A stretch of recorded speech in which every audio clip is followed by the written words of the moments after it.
6:01, so I will call this Area Board of Zoning Appeals meeting to order. Can I get a roll call, members, please? You sure can. Andy Bailey is absent. Grant Mueller, Here. Stacy Pettigo. Here. Scott Hetzensberger. Here. Chester Benkus. Here. Staff members Liz Stitzel, Kat Bell, and Ethan Fleshauer are present, as well as Attorney Jay Moore. Okay, moving on to the minutes. Do you guys all get a chance to look at the minutes? If so, any objections, or can I get a motion to approve the minutes?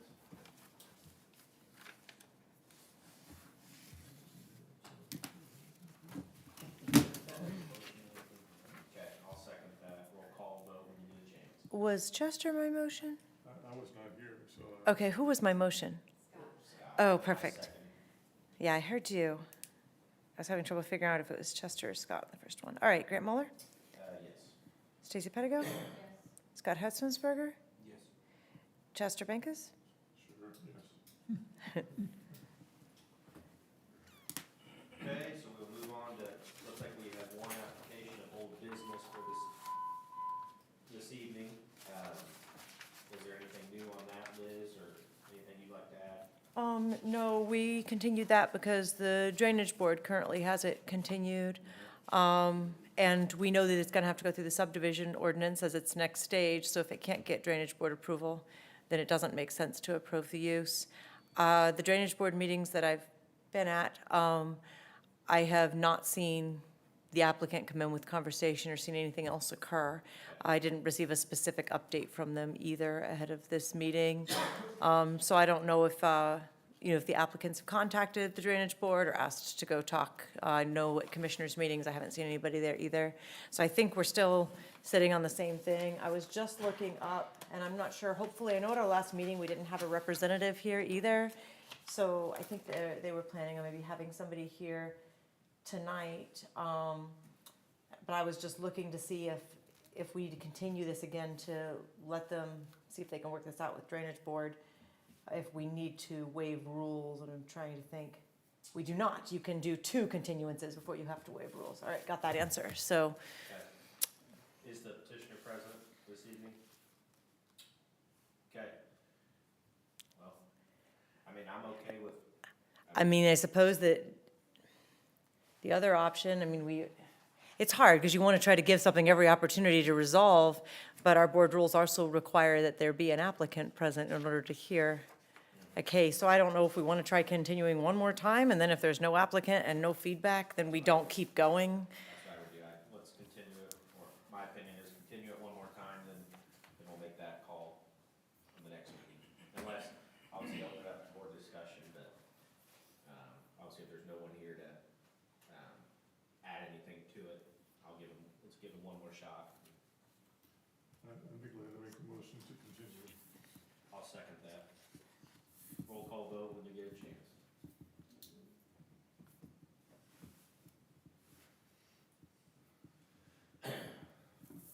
Grant Mueller, Yes. Stacy Pettigo. Yes. Scott Hetzensberger, Yes. Chester Benkus. Yep. All right, we are continued for one more month, and we will reach out and let them know. Okay, so moving on to our public hearings of the evening, we will start with our first one, which is application number CC-2026-00345, docket number 20-26-SE. Can you please take us through that status report? I can. This is the application of Kenneth Cree.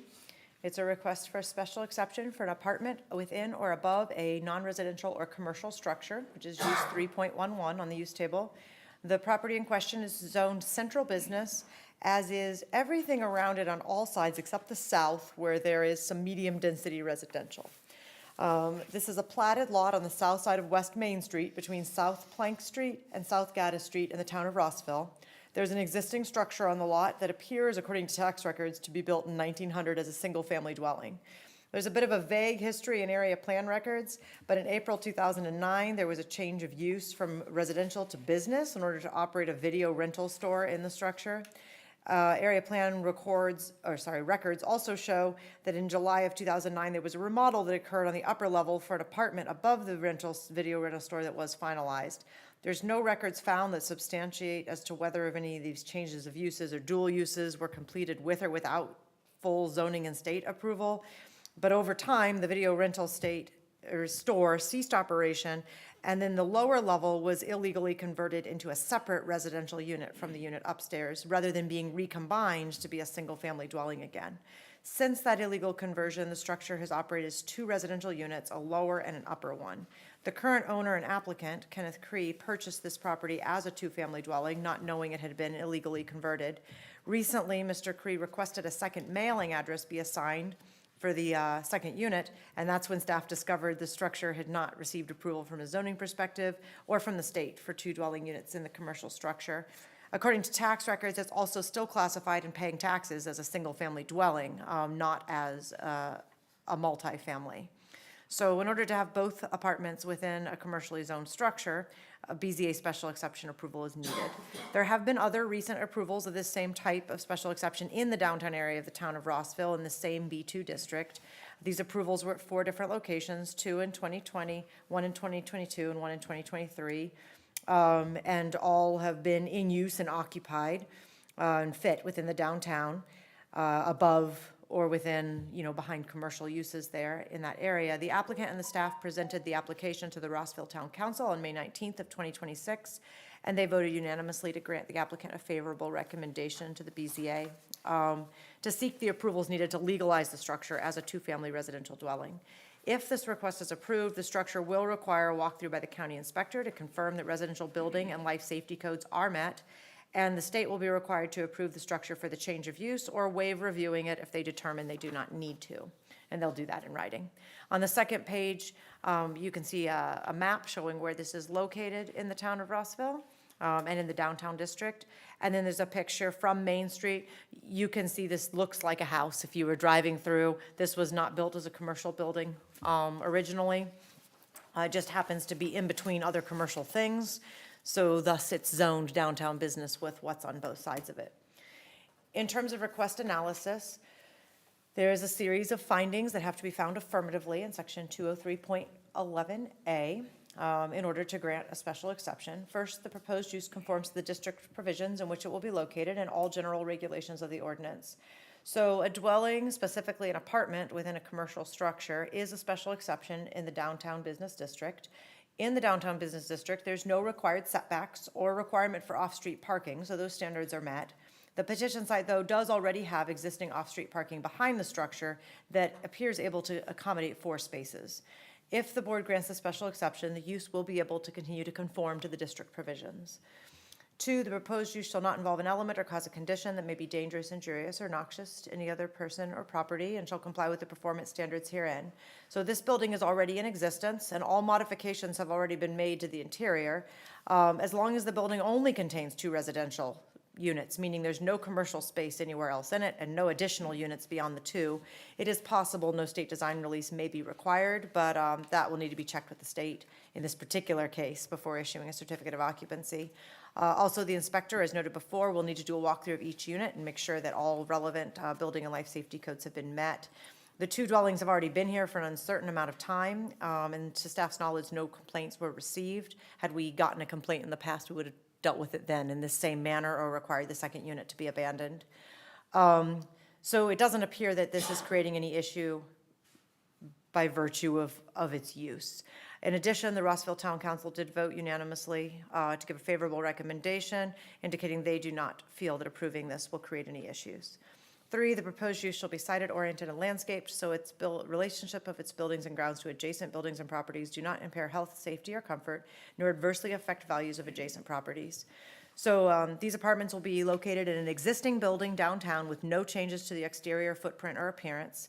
It's already close to being a 0 lot line structure. There are some existing trees, but space is limited to add much more landscaping than what's there. Even though there's no off-street parking required, there is some parking on the lot. The finding would appear to be met. 4, the proposed use shall produce a total environmental effect consistent with and not harmful to the environment of the neighborhood. So the apartments fill the entire existing structure, one on the first level and one on the second. It will not have any greater intensity of use than the restaurant across the street or the post office to the east. with a small residential use also to the south, proving the structure and the residential use does appear consistent with the transitional nature of this particular neighborhood, where in this block you kind of have some businesses and some residential interspersed with each other. Duplexes are also approvable in the adjacent residential district, so through the BZA. So even if this had been zoned R3, duplex would not be an inconsistent use in this location. 5, the proposed use shall organize vehicular access and parking to minimize conflicting traffic movement on adjacent streets. So again, there is space available on 4 existing spots on the south side of the structure. There's also on-street parking available in front. Since no off-street parking is required, that standard is met. Since the access to the southern off-street parking is from State Road 26, staff did reach out to NDOT just in case they had an opinion. Rebecca Phillips, the permit investigator with NDOT for Clinton County, noted that as long as they're not making any changes or updates to that alley access, then no permit will be required from their department. And finally, the proposed use shall promote the objectives of the ordinance and be consistent with the comprehensive plan. So the 2012 comprehensive plan, land use goal 2, says to promote the development of residential areas with high-quality housing in a variety of types, styles, and densities, the use of apartments in a downtown area in a structure that already looks residential in nature, subject to board approval, does support that goal. Consequently, staff recommends to approve the special exception request with 2 conditions. First, that there must be approval from the state and from the county building inspector before a certificate of occupancy can be issued. And 2, there may only be 2 residential units in this structure. In other words, it can only contain a duplex, no other commercial or additional residential units. Okay, thank you. Is the petitioner present this evening?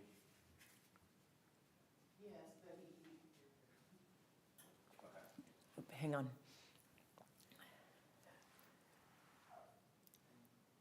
They wouldn't know if you want to add anything to that.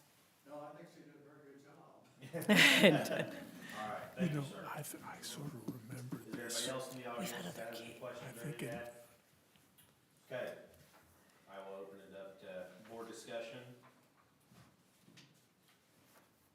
And I appreciate him coming forward and getting it done the right way. I mean, obviously, he didn't know that it was done that way to begin with, so I think. And I'm not sure that there isn't more in the records we have found. I sort of remember this coming in front of us Forever. for a long time ago. I remembered pieces of the video store, but, we could find that it had existed and stuff. So, but at the end of the day, with a new owner, Yeah, we kind of moved forward from where we were at. Yeah. Since he's not wanting to maintain a commercial space. Nope, I think. Seems to go along with the rest of the steps in here. what I can't Yeah, remember you're is not- what.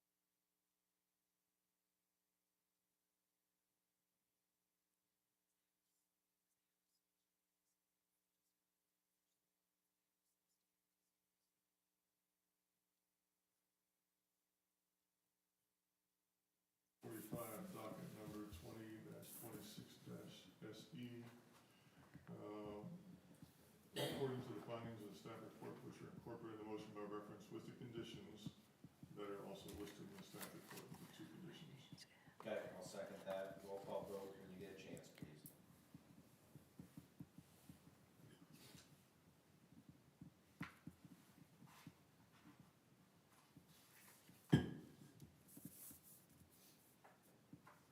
Grant Muller, Yes.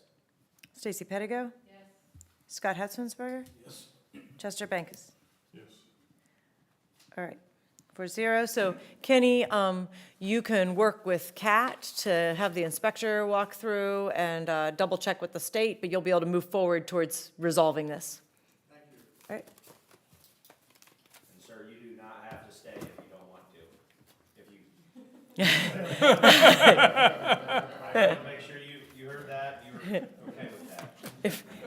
If we're the best entertainment in town, you're welcome, but. All right, we will move on to our next hearing of the evening, which is application number CC-2026-00350, docket number 21-26-VA. Can you please take us through that staff report?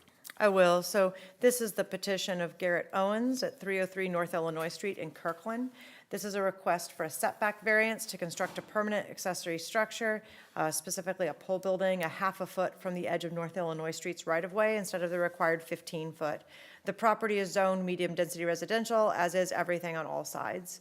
The petition site is a large site with 2 platted lots on the original plat of the town of Kirkland, specifically lots 98 and 99, on the east side of North Illinois Street between West Clay Street and West Harrison Street. The petitioner owns both lots with his dwelling on lot 98 and wishes to construct the accessory structure on lot 99, which is currently extra yard for the dwelling unit. During the review of the petitioner's permit application, it was determined that the way it's proposed, the structure was not going to meet the required front setback from the Illinois Street right-of-way, which is 15 foot inside the town of Kirkland. That was reduced back in 2015. Furthermore, during this review, staff did check to see if an average setback would assist the petitioner, but all 3 structures on the same side of the same block that can be used for a comparison according to UDO 306.06 either meet or exceed the required 15-foot setback. So using average setback did not reduce what was required in this location. The site plan that the petitioner submitted showed the proposed structure would sit half a foot from the front property line / edge of the right-of-way, and 75.5 foot from the rear property line. In order to meet the required front setback, the petitioner was informed he would need to move it back about 14.5 foot. The petitioner did not wish to move the structure back and opted to file for the variance. The petitioner and staff presented the proposal to the Kirkland Town Council on May 11th during their public meeting, and the Town Council did vote unanimously to send a favorable recommendation to the BZA for approval, although staff did advise them this property does not have a practical difficulty with regards to being able to meet the setback. The petitioner noted to the Town Council from his perspective that a majority of dwellings and other structures in Kirkland do not meet the setback, and when staff looked at this, not only does the data not back this, but most of the structures that don't meet the setback are legal nonconforming and built prior to any ordinances being adopted. The 15-foot setback in Kirkland was a reduction in 2015 from the previous setback requirement of 25 foot, which I don't know that we have anybody on the board that was here before 2015, but there were 2 towns we reduced the setback to a lower amount in the 2015 ordinance, and it was because we had so many variance requests coming in because 75% of the housing stock didn't meet 25 foot, and it was a much bigger issue. But 15 foot was picked because we took an inventory of all the housing in both of those towns and discovered that that was in fact the average, where half the houses were more, half were less, roughly, and so everything wasn't going to end up having an issue. And most structures in Kirkland are not closer than 15 foot to the right-of-way. So just by virtue of curiosity, staff ran an analysis along only Illinois Street, which is the petitioner's street. It's 9 blocks long with 40 primary structures. There are 13 of those 40 that are significantly legal nonconforming, and they sit closer than 10 foot to the right-of-way. Most of them are between 6 and 8 foot setbacks. There's 13 homes that sit 14 to 17 foot to the right, from the right-of-way, so with a 15-foot requirement, they're very close or slightly over the ordinance requirement. There's 11 homes that sit between 20 and 30 foot from the right-of-way, so many of those are nearly double the requirement. And there's 3 homes that sit at 31 to 48 foot from the right-of-way. So mathematically, that means about 32% of homes along Illinois Street, which is not most of them, are significantly nonconforming. 32% of homes are close to being at or just beyond the required 15 foot, and 35% of homes are significantly or more than double the required setback. The petitioner also felt that there'd been several other variances granted for the same type of request, and as those cases were referred to, staff pulled those files to see if the situations were in fact identical, and in staff's opinion, they were not. The properties mentioned are both located on corner lots that do possess a practical difficulty in that they have no backyard or side yard and instead have regulatory front yards on 2 sides. In both of the other 2 cases, the lots are much smaller than the petitioners, so there was limited space to try to shift or move something. And one of the variances involved a medical health issue for the applicant that was involved in why the decision was granted. And that one had a condition that the structures granted the variance must remain non-permanent and did have to be moved in 1 foot so that they could be removed at a future point when the situation changed or the town needed access on the edge of their right-of-way. The variance with the permanent structure was only granted to allow the structure to be built in line with the existing house the petitioner already owned, which was already legal nonconforming. So even though it was a variance, it was not increasing the legal nonconformity. Neither of those variances were on Illinois Street, and neither of them is adjacent to the petitioner. Thus, it would not seem to be relevant in whether or not it affects the average setback of the existing structures on his side of his block and should be taken into consideration when looking at his particular request. Neither of these cases allowed the applicant to put a new permanent structure closer to the right-of-way than their existing permanent structures already were before the rules were adopted. Also, per state law, BZA requests do not set precedents, but are evaluated on a case-by-case basis based on how they meet the findings and local law. There are more than 300 structures in Kirkland. 2 variances granted in situations where there was a practical, non-financial difficulty do not constitute most or even close to a widespread granting of variances because the majority of the houses are unable to stay 15 foot from the right-of-way. Additionally, when staff visited the site to take photos for the staff report, it was discovered that there is an illegal 6-foot fence that has been recently placed in the required front setback as well. Any fence in a required front yard, as the board is aware from previous variances, cannot be taller than 42 inches. So either the fence needs to be moved back in line with the front of the house or be shortened. There is a zoning map kind of showing where this property is. It's mid-block between 2 corner lot properties, and it is a double lot. So it's, among the larger lots that are available in Kirkland. There's not a lot of double lots, but there are some. On the second page, you can see the site plan submitted where the petitioner is requesting to place the structure, and you can see the right-of-way there on the left side, and then the structure. And then there's a picture taken from the road, which doesn't really, it's been cut off in terms of having a front view, so it's kind of hard to see where this building would sit, but it would be just 6 inches on the other side of that privacy fence that's been placed in the required front setback. So section 203.12 of the Unified Development Ordinance specifies 3 findings that must exist in order to grant a variance. First, the approval will not be injurious to public health, safety, morals, and general welfare of the community. So given the petition site, including both lots 98 and 99, are in the middle of a city block and not an intersection of streets, if the variance is approved, it would not appear to create any obstruction to the view of traffic. Furthermore, the 2 adjacent neighbors are not accessed from North Illinois Street, so there would not appear to be an obstruction created to either neighbor's ability to get in or out of their driveway, as the petitioner is the only one whose driveway would exit that might be affected by a building being too close. Planning principles do, however, note that it is desirable for both aesthetics and safety not to obscure the view of the fronts of homes from a road. Between the illegal privacy fence location and the potential large pole barn, staff does question if the view of the house to the north from Illinois Street will be reduced. That said, some degree of variance probably can meet this finding, assuming the fence is modified to meet the ordinance, and some attention is paid to the overall effect when considering what type of structure and setbacks fit with the existing sightlines on the block. The town board indicated they have no issue with granting the variance, so they do not appear to feel that this request is injurious in a general sense to their community or those specific neighborhood. 2, the use and value of the area adjacent to the property included in the variance will not be affected in a substantially adverse manner. So the proposed accessory structure will be a new one, so it should not adversely affect the neighborhood in terms of value based on its maintenance or condition. Locating it closer to the right-of-way than the dwelling that it's supposed to be an accessory structure to, however, may not appear to be consistent with the way an accessory building should relate to a primary structure, but may instead kind of look like a separate, newer building due to its very large size. It will be very close to the same size as the house to the north and 2/3 the size of the petitioner's own house if built as proposed. It will look out of place with the other dwellings in the block that it will be part of due to its large size combined with its very close proximity to the front property line, since all other structures on the block do meet or exceed the required setback or come very close to it. Again, it's probably possible to meet this finding with some appropriate restrictions on the types of structures and degree of variance granted in order to encourage consistency with the neighborhood. 3, the strict application of the terms of the zoning ordinance will result in practical difficulties with the use of the property.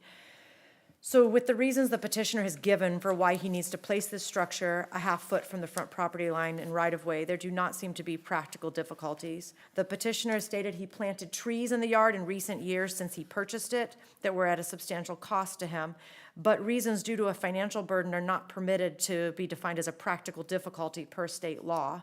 All applicants, regardless of their wealth or lack thereof, and regardless of the cost of compliance, are supposed to be treated the same, and the findings are based on the effect on the neighboring area, and if the petitioner is physically unable to find a way to comply with requirements. The petitioner placing the trees in a location that will now be too close to the structure is a difficulty he placed on himself. It is possible to cut down or move the trees. Per the flyovers, one tree on this lot that was there in 2021 was being cut down in the 2022 flyover, so it has already been removed. It's also possible that a smaller building could be placed here, or that it could be placed further to the rear of the property behind the trees. When determining a practical difficulty, it should be due to things that can't be changed, such as insufficient size of a lot or the layout of a lot with the other buildings making it impossible to fit something, or something with regards to something that was there before the ordinance, like an existing structure or setback, floodplains, hazardous topography, protected wetlands, and corner lots without back and side yards, or locations of septic systems are all common practical difficulties that staff sees. The examples the petitioner gives as a comparison to his property in other areas of town that are not within his block cannot be taken into consideration for the average setback standards in UDO 306.06. These other properties have structures that are legal nonconforming, and UDO 306.06 can be utilized for other blocks that those properties are within. Given that staff is not able to determine and provide the board with a practical difficulty that will result if the strict application of the zoning ordinance is required in this case, staff would be concerned that this finding would not be met. Additionally, while BZA cases do not create a precedent, the BZA does try to be consistent in their rulings, and making sure that findings are met should be part of any variance granted. Consequently, staff would recommend the denial of the variance as requested to go to the very edge of the right-of-way because there is no practical difficulty identified for a structure on the property line on a double lot. Many landowners in Kirkland only have a single lot, and this is in the mid-block, not a corner lot. So the degree of variance requested would change this property from being almost conforming, if not actually conforming, to being the most non-conforming structure on the entire 9 blocks of Illinois Street. The next closest legal nonconforming structure on Illinois Street sits between 6 and 7 foot off the right-of-way in the industrial district 2 blocks to the north. The fence also needs to be shortened beyond 42 inches or moved in line with the house. The petition site does have plenty of room to meet the setback, and staff feels it would be more consistent with the neighborhood for the new structure, particularly since it will be a very large permanent structure with plumbing and electric utilities to stay in line with the petitioner's dwelling, as well as the neighbor's dwelling to the south. Furthermore, the petitioner may place a drive access for that structure, which would then put parking in the right-of-way instead of meeting the required off-street parking requirements if this was placed 6 inches from the right-of-way.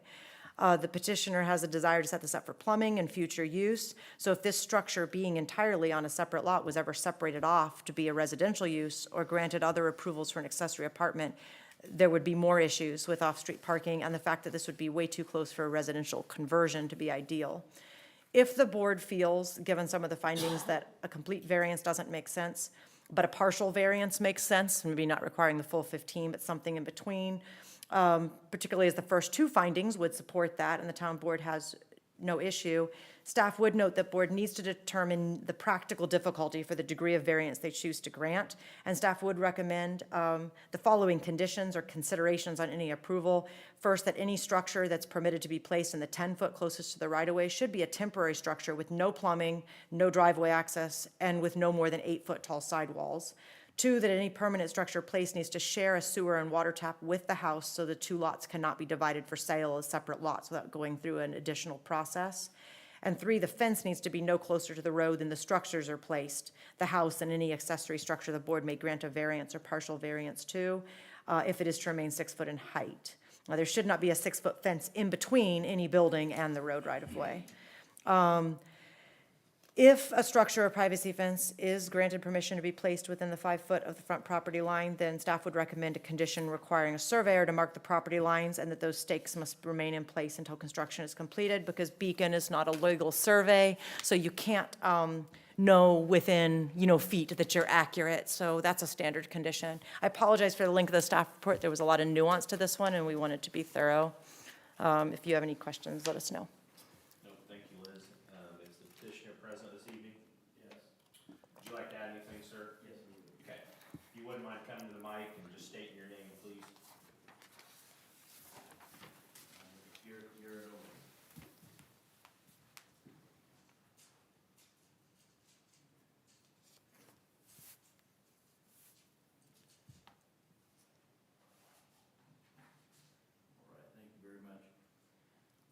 To summarize, I'm proposing a garage that is otherwise, to my understanding, conforming with regular permit except for the front setback that we're talking about.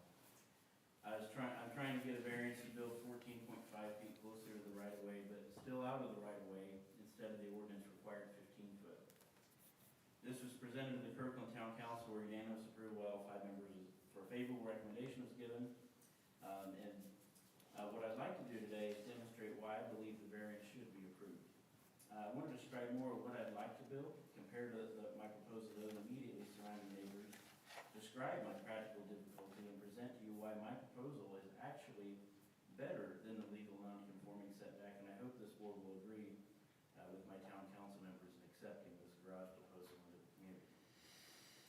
I actually am surprised to see that the staff report that I received at the end of last week would recommend a denial of this variance request.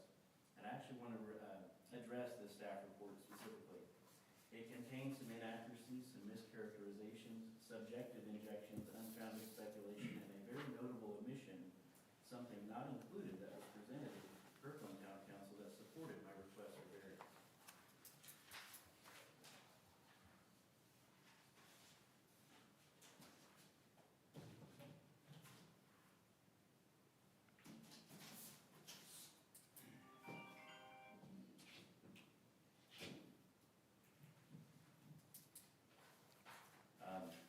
I'll explain this here very shortly, but first it's important to me to describe what it is I'm going to build. I want to build a garage with 1152 square foot footprint. You can see that on the site proposal in the staff report. And I want to just address some things in the staff report as to ensure there's not confusion about what I've asked to build. First, there's language in that staff report that says I'm requesting to build a, in quotes, very large pole barn. Pole barn is a colloquial folk term that is imprecise, loaded, and is not the term I ever use in my application. It is a garage being built with post-frame wood construction. The word pole barn in and of itself, I never used. It is not one used by the National Frame Building Association. It actually comes from the Great Depression in the 1930s. Farmers needed to build in an agricultural setting very large structures to house animals, but had lack of funds to do so. They used recycled telephone poles to construct buildings, often were temporary, to house large volumes of animals. And so, the staff report using that language is an agricultural connotation to give the perception that my garage is large, obtrusive, and out of place within the town limits, and that's simply not the case. This is actually the terminology too that was written on the sign that I was required to display on my property for the public. And I believe that was not appropriate, especially when this is not a term used in professional build standards. On the other hand, on the completely opposite end of the spectrum of this agricultural connotation is discussion in the staff report of my garage becoming a dwelling, or the word apartment has been used. I think completely opposite end of the spectrum. Never at any point during my application have I ever suggested that I would have an apartment or anything of that nature. So I just wanted to clarify those things about what I'm actually trying to build. Now the other part is it keeps, in the staff report, keeps being called very large, which I believe is, a subjective term. The point, and you'll see in the staff report, is actually only 24 foot wide up against the setback that I'm discussing. That's actually the same width as the other garage, which I would consider to be small. And actually, if you look to the end of Illinois Street, just north of my home, there's actually a structure that's 255 feet long. I would consider that to be very large. So moving on to this photo here, this is actually not my photo. This was given to me by area plan as evidence against my case.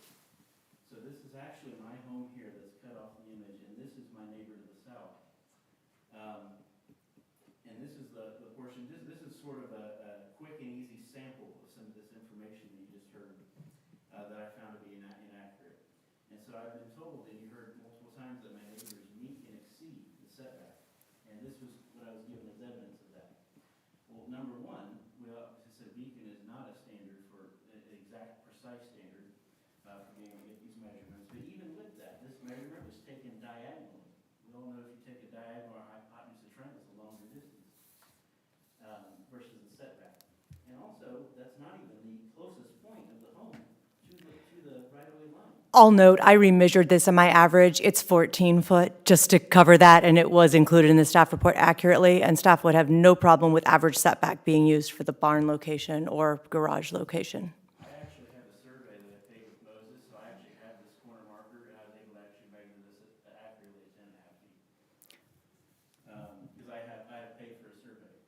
So, the photo also shows another important point that I want to make. This is the north and south street over here, and there's a tendency of homes that fall on the east and west running streets to actually have their home face this direction as opposed to facing the same way as me. My home faces this way. So whenever we're comparing these two homes, we're obviously talking about the side of this house. When in reality, you have many of the homes that do face their line.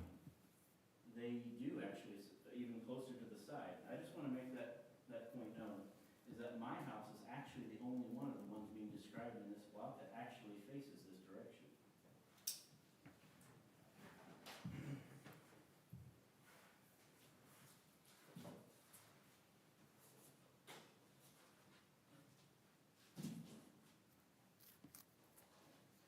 This is a little bit of a zoomed out image that shows my property here in red.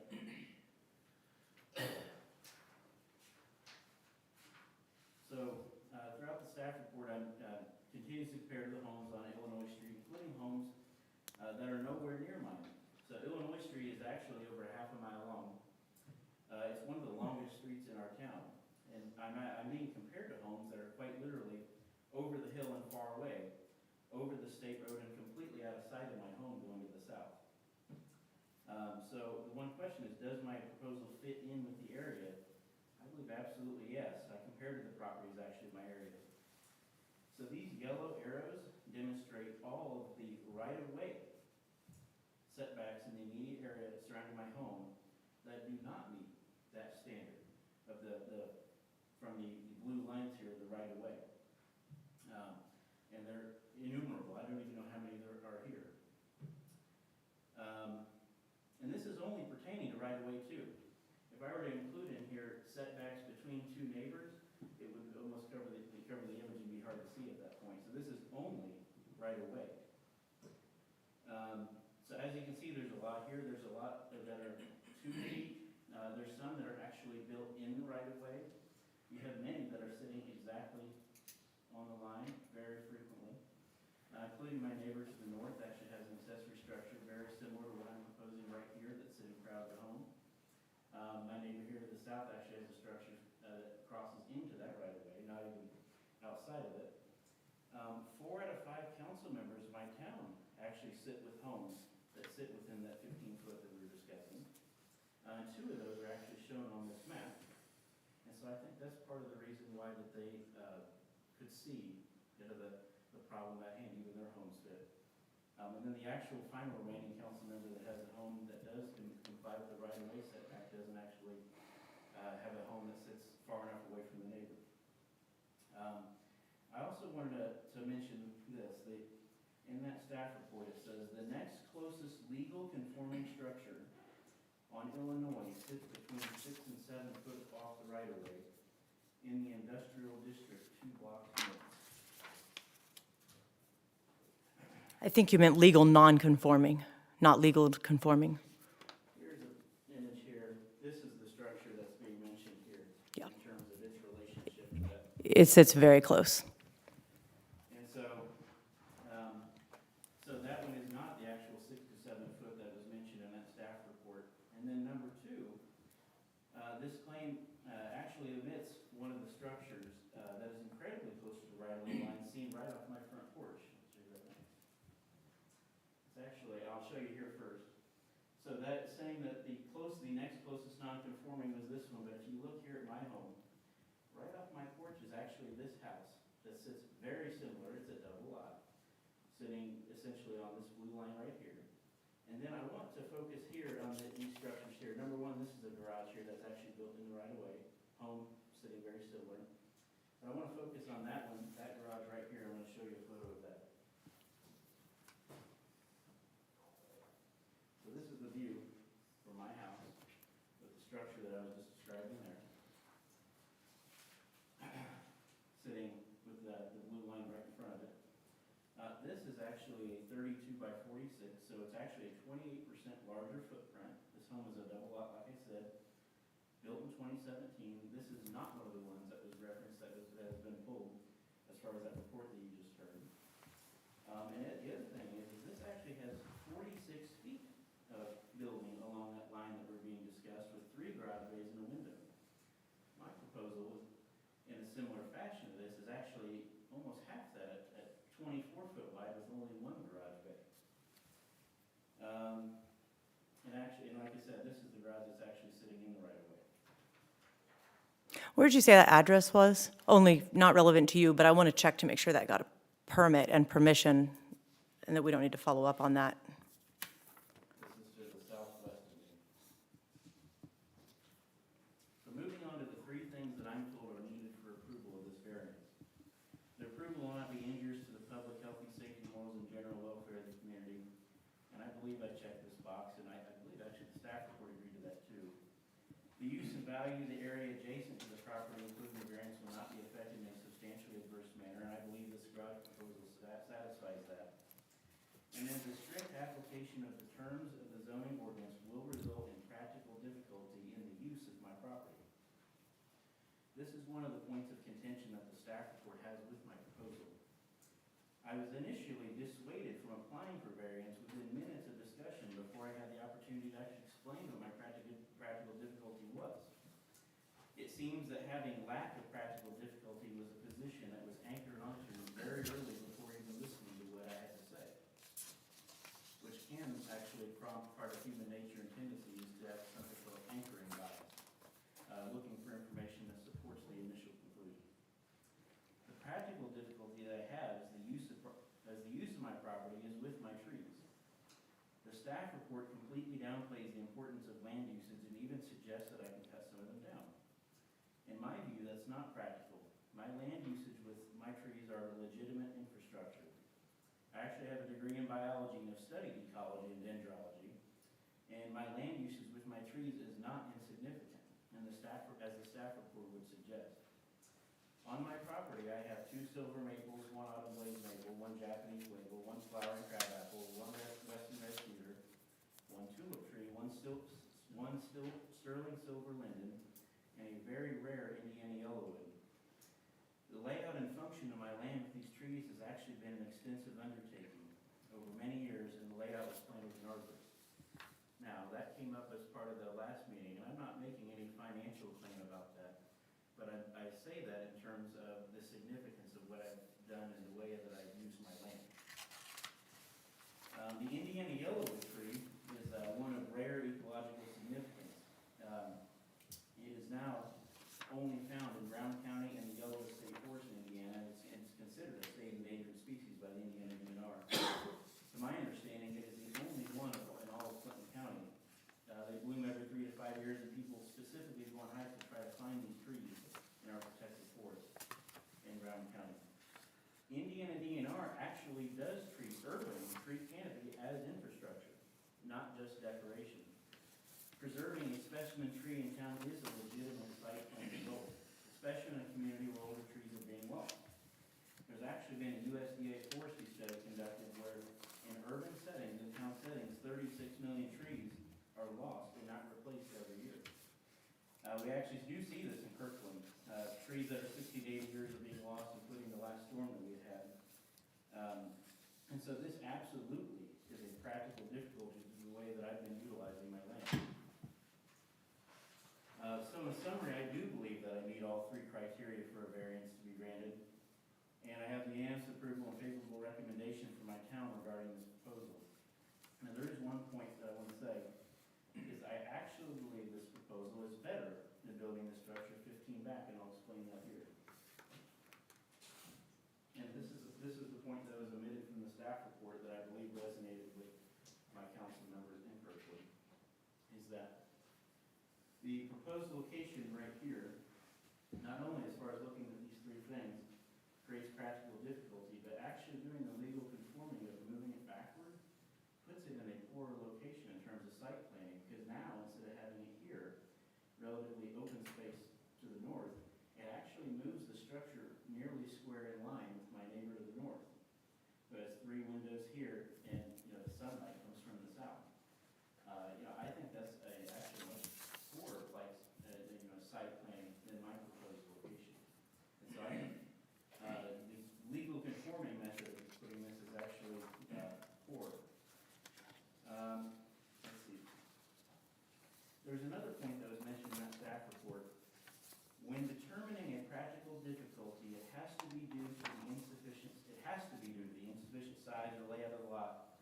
or in regards to existing structures or setbacks that were all created prior to any adopted ordinance or required setbacks. This is stated in the staff report, but I'm not able to find any verbiage listed in the UDO or at the state level that says that specifically. When discussing practical difficulty, the question at hand is, was the condition a normal, lawful, reasonable use improvement of the property that now affects practical site planning? It is a legitimate, established physical feature affecting the practical use of my property. And the answer to that question for me is absolutely yes. While on that point, I'll bring up the fence. Fence was built many years ago. I was actually under the impression that I needed a permit to build a fence. Reached out to Mary King, our treasurer in town. She gave me guidance to reach out to area plan. As you can see, I'm very detail oriented when it comes to these things. I've worked with area plan in the past. This is a room addition we built on our property, so I've worked with area plan. I've reached out over the years about building a shed projects and talking about square footage and what's required of that. Eventually chose not to do that.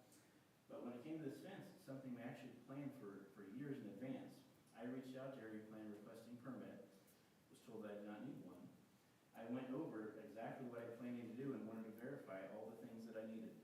How high the fence can be, what the fence is made out of, and where I'm allowed to put it. There's actually a pre-existing fence on my property that goes to the exact same front point here on the left, dividing me and this neighbor. This was a fence that had actually been there for 35 years. It was already pre-existing. The fence that I placed here came right to the same site as that. Now, that fence had been replaced 35 years with another one, but the exact same positioning. I verified all of this with Clinton County Area Plan at that time. And they were the ones who actually recommended to me to go ahead and get a survey, because I was looking into getting historical markers so I could find out my property boundaries. But they said that they didn't have anything on file that would aid me, so they recommended to me to go to Moses here in Frankfurt. Never heard of them, that's who I used. And I was actually able to get corner markers for my property. That was done years ago when the fence was done. So that's how I have that information available in terms of this build. I did not get the survey for this build, that was actually done for the fence. So I was obviously very concerned and disappointed to see that in the staff report after I had gone through such lengths to make sure that I am building things on my property that are compliant. I'm answer any questions anybody has. From a staff perspective, can't speak to the conversation with the fence, other than what he said is accurate on all points, except you can't take the 6 foot all the way to the road. So I don't know if he submitted a written site plan. I know we do go out and meet people on site sometimes, but can't speak to that. Obviously, don't know which staff member that conversation occurred with. I will note on the pole barn versus garage, I can respect his definition. We issue permits for what he calls a pole barn in towns all the time. We don't look at them as an agricultural structure. We look at them in metal skinned. They can be either a post hole or a permanent foundation.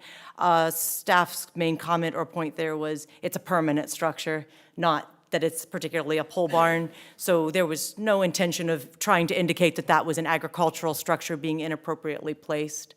And staff certainly would concede if the petitioner would prefer that it be called a garage, we can go with that, not an issue. But it wouldn't change how we would view size and proximity. Other than that, I think it's just conversation for the board. The petitioner's made his point, just wanted to clarify, that there was no intent to categorize you as agricultural. We don't look at a pole building construction in Clinton County as being only ag. They're built everywhere. We don't have any ban against storage structures that are metal skinned inside our towns. Okay, how's that? Open it up to more discussion. Well, is there anybody else from the audience? Yeah. Good point. Anybody else in the audience have anything to add, any questions? Okay, I'll open it up to more discussion.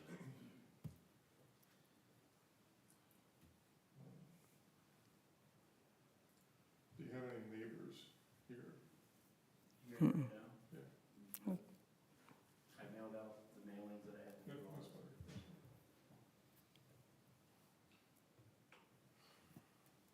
Well, I think you're to be commended for at least trying to make your case. and bringing forth the information as you see it. And I'm not sure I understand the one with all the arrows on it. But I've been there and looked at the town, and Kirkland is a very nice city. And the area is very well kept, as opposed to some places, it's not quite that well kept, and it's not as pretty looking as what Kirkland is. And that particular street's very nice too. I'm hesitant to say that a half a foot is good for a setback, considering it seems like a lot of others are at least 6 to 8 feet. I mean, that's the minority. The majority are very close to the setback set on the street that you're on. I would note for staff, to his point, a legal survey does take precedence. If his survey shows the neighbor's house is 10 foot, building something in line that's 10 foot, same as the neighbor's house, staff would see differently than the half foot. So not wishing to argue over 15 foot or not, it's more about that, not going the wrong direction. The goal of ordinances is to bring an area more and more in compliance with long-term goals, not necessarily arguing over, does it need to go back to exactly 15? Like, some variance might be appropriate if he's saying the neighboring houses are at 10 and something at 8 or 10. So I guess I want to make sure the staff report wasn't intended to say that if a practical difficulty is found, no wiggle room should be found. It's that half foot that's concerning. I would say that there are many, when you look at actual buildings on the blue line we're discussing, at least very, very close. Again, here in relationship to my home, again, right here. And then the other big example that I will say is the building that was referenced. I mean, in terms of the concern about driveway and parking, this is yesterday, in terms of that, that concern. There's no question if that building burnt or was taken out by a tornado, that site would be rebuilt completely differently in today's era than what pre-exists. Yep, he's completely right. That's not how it would be now. And if something happens to that that's more than 50% of damage, then it'll either be before this board or it'll be rebuilt conforming. A lot of examples right here, their garage sitting near identical to what I'm requesting, except theirs is actually positioned long ways, or the long face of their garage is against that line, where mine is just turned to where only 24 feet is on that line. The other thing is, I don't think I'd want to take the worst example of the neighborhood and say, that's what I should be able to do either. Actually, I will say, I don't have any neighbors here to attest to this. This was built in 2017. They had Metzinger do their concrete. This is actually regarded as one of the nicest places in this area. That's more of an anecdotal thing. But there's another structure in town, and some of these buildings are really nice. I don't think, this is anecdotal, I've never heard of any complaint, more so admiration. In fact, it was us walking on an evening walk that got to know these people and talk, and our specific topic was this: we love your garage, wish we could have one day. Like that. Do you have anything to add, Scott? Any questions?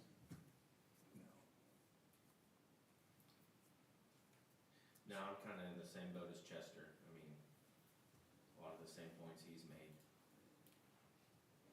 So there are some considerations that I think Liz put in the recommendation. Any structure in the 10 foot closest to the road right away should be a temporary structure without any plumbing, without driveway access, with no more than 8 foot sidewalls.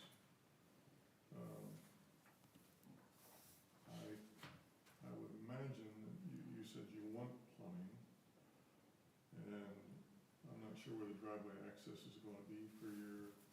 Well, it'd be in a very similar fashion to this, but only 24 foot wide. So, imagine that this is half, and it would be a short distance in front of only one garage bay, which is a similar, to many of the structures that I've been comparing to. So would it be coming off of Illinois Road, Yeah. Illinois Street or whatever? Yeah. Okay.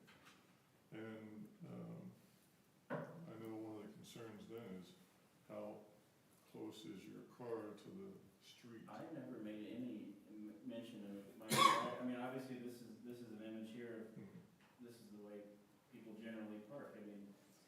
But that's not what we would want to approve now, with a vehicle overhanging. I never made any mention of me trying to violate any parking. Yeah, there should be room, there's not one in that block, but there should be room ultimately for sidewalks to be installed and the vehicle not to block the sidewalk, which that parking configuration would not allow for sidewalks to be added without walking through the vehicles. Yeah, I agree. In Kirkland, we actually have a sidewalk that runs on the opposite side of me, so there is no sidewalk on that Yep. side.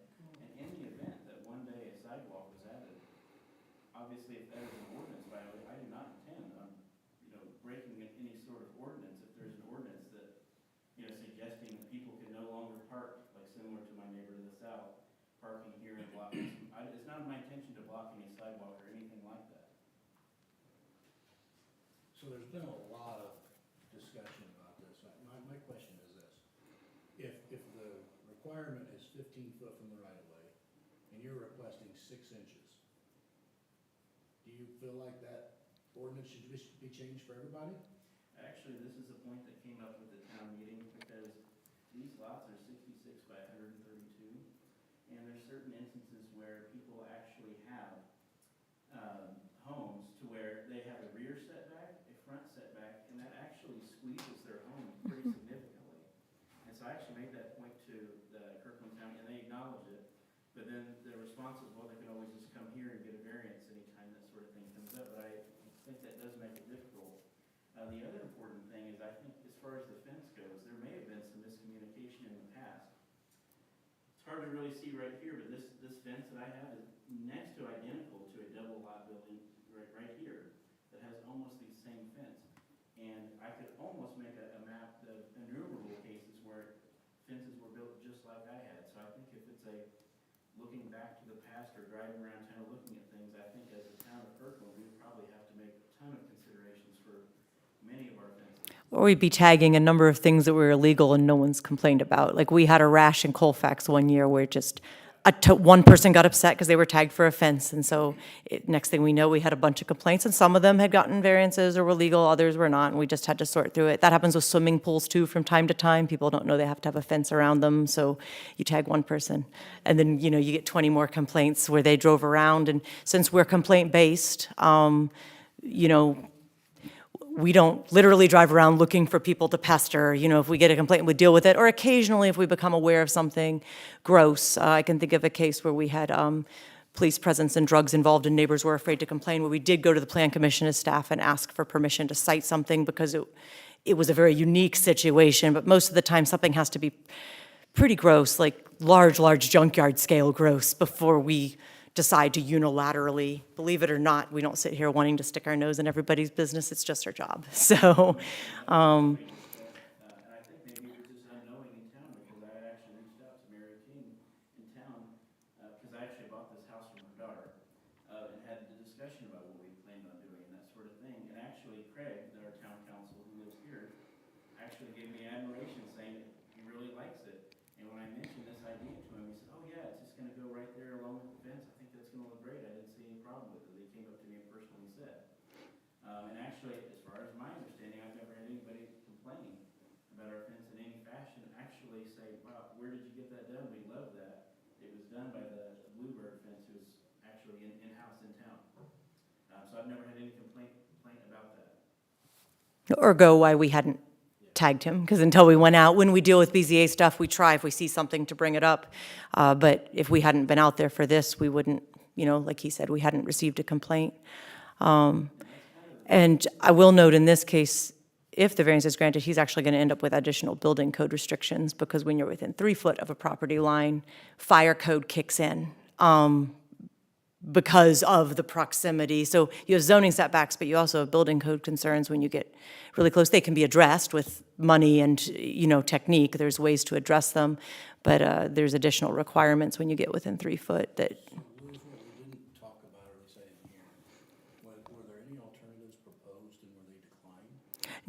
No alternatives were proposed. I think regardless of reason or whatever, and he can speak for himself, but I believe his desire is to place the building in this location if he can get it approved. That would be his pick. I think he hasn't reached a point where he's determined he can't, so my impression is he hasn't proposed an alternative. But certainly if Garrett, if you have alternatives you want to propose, I'm open to hearing them, but I'm not aware of anything that he brought up. I think his desire, for reasons he stated, is to try to place this in this location. And staff's point is not about, his property is beautiful. In no way is anybody contesting that there's a junkyard here or some sort of unsightly situation.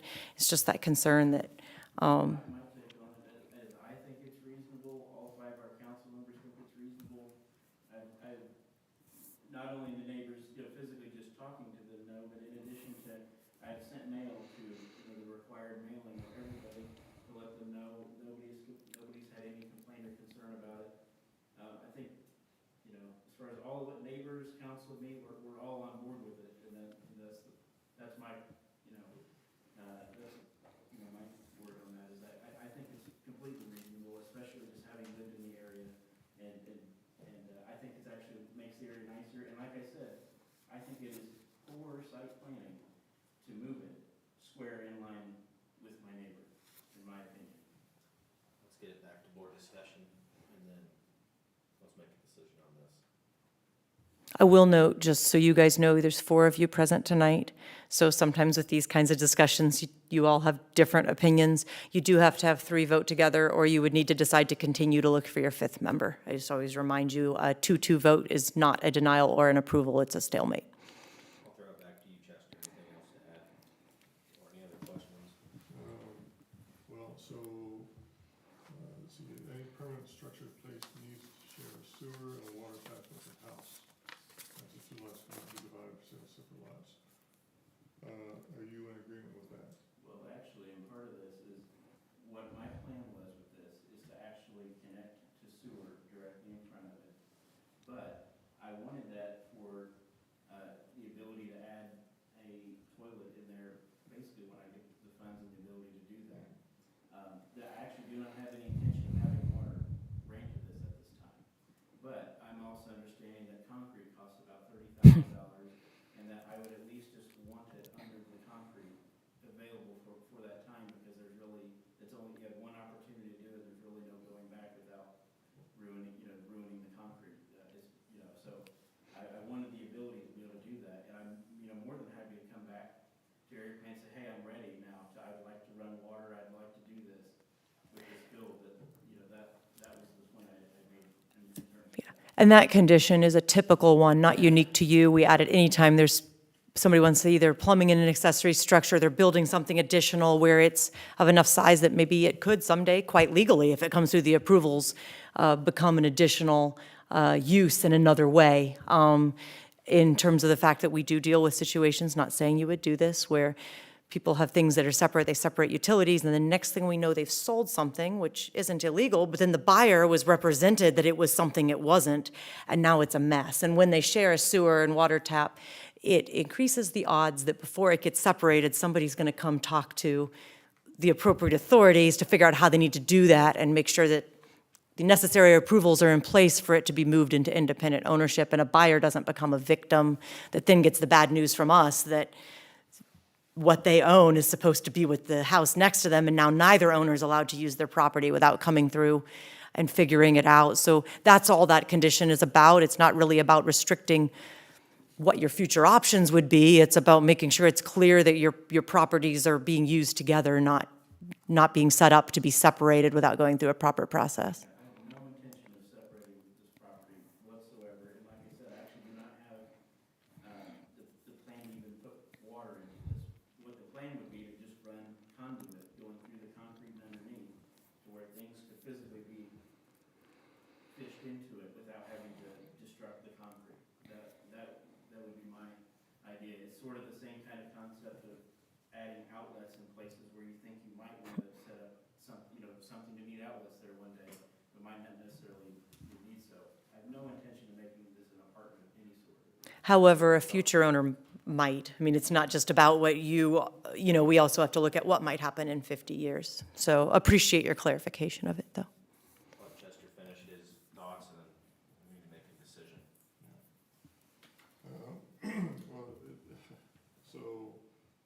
thoughts are, I still don't like the half a foot.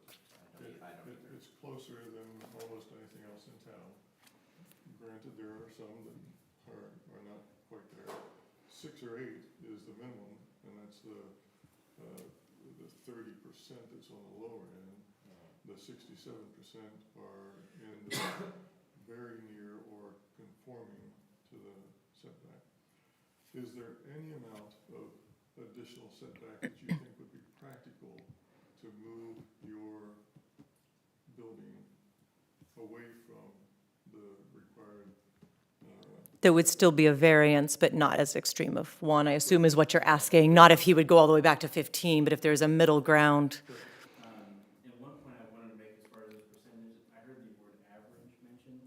Average is actually not a very good way, because you can have outliers.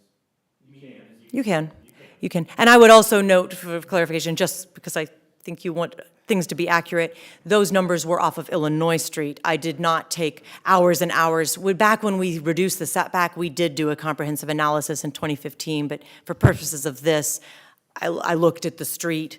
So that average may change slightly depending on what street you pick. that average is not including So. any of these structures. All these just records. But with that being said, one example is, So, this structure I here think is, the question was, Yes. did you have something in mind Yes. besides 6 inches? yes. This one is 2 foot, this one is 4 foot, this one's 4 foot on the same side. Could I be in line with exactly this person's house? At 4 foot? A half block down. Yeah. I'm just making sure I'm nearsighted, so I'm just making sure I'm understanding. This one here, theirs is 2. What's your thoughts there, Chester? I mean, I still think that's pretty close when 15 is, so I'd probably be willing to go back to the 6 to 8 foot as the minimum.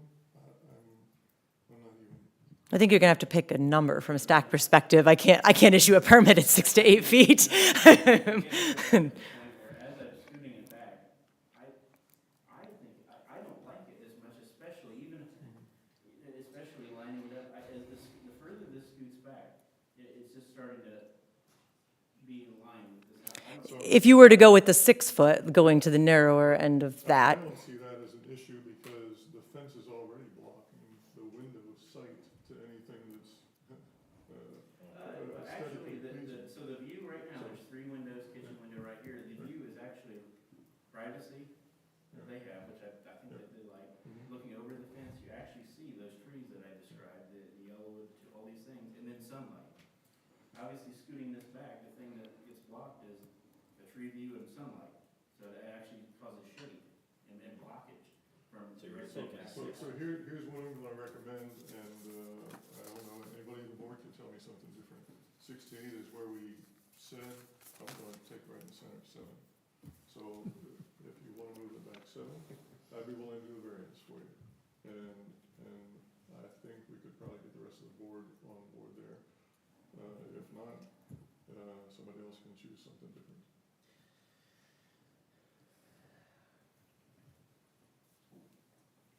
Personally, I don't feel like it's the board's responsibility to negotiate setbacks. There's a clear ordinance in place. He needs to make a clear request.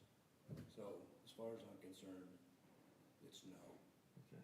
6 inches in my mind is ridiculous. I'm not in favor of 6.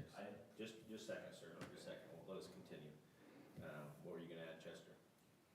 I'd be glad to support you in that thought process. Yeah. Well, one of you make a motion. I just want to add, I did mention this one at 4 foot. As you asked me to say Yep. something. Okay, yeah, that's fine. Okay, I'd like to make a motion to deny the variance as requested for application number, CC-2026-00350, docket number 21-26-VA, according to the findings of the staff report, which were incorporated in motion by reference. Second. Roll call vote when you get a chance. That was Chester with a primary and Scott. Scott seconded, and then roll call vote when you're ready. Okay, Grant Moeller? Yes. And this is a yes is to deny. Okay, sorry, these are always confusing when it's this way. Okay, yes is to deny. Stacy Pettigo? Yes. Scott Hetzensberger? Yes. Chester Benkus? Yes to deny. It's to deny, so application denied, but I will note, if you come up with a different plan that also asks for a variance but is not the same as this request, you can bring that back, or there is an amount of time at which you can bring the same exact request back. But if you go back and you kind of look at board feedback and you go, okay, I still want a variance, but maybe I'm gonna adjust, you don't have a waiting period if you redesign your site plan and you want to come back and have that conversation. Clarify that, that's also denial of, you said 7 foot, 4 foot, that's denial across the board. Denied Yep. this request the way it is right now. Yeah, there was not the board did not pick an alternative setback, so, And just, there's no Yeah. discussion of that tonight? Not until, He has the option to. he has the option to reapply. I mean, obviously, my take was the board, and I mean, speak for yourselves, but the board did not find 4 foot to be a reasonable alternative. I think, where there was some conversation about that 6 to 8, but you didn't jump on that, not judging that, but I think that was kind of where it, but you can bring another application back, whatever that is. The only thing you couldn't bring back right away is another request for 6 inches. There is a waiting period. I'd have to look in the board rules. I don't want to speak as to what that is off the top of my head, but there is a waiting period where you can't bring back the same exact request before you would again have the right to revisit the 6 inches if you wanted.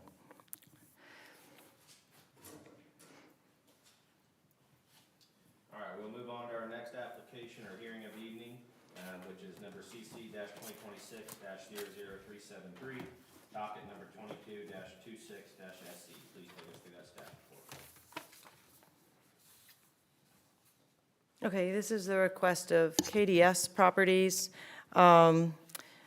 And this is requesting a special exception to operate a veterinary hospital and clinic on 655 South US Highway 421.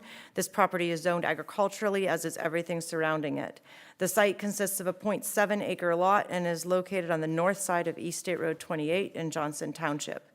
The petition site is surrounded by farmland, except along the west side, which is the Scott Circleville Cemetery. This lot has been determined to have been a standalone lot with an existing structure that was used as a church, according to county tax records, since 1987.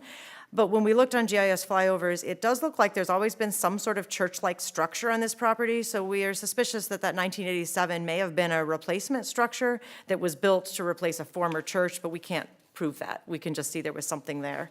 Staff is not certain when the church ceased operation, but this property has been in violation with the Area Plan Commission since September of 2025 for illegally converting the church into a residential use without obtaining proper approvals first.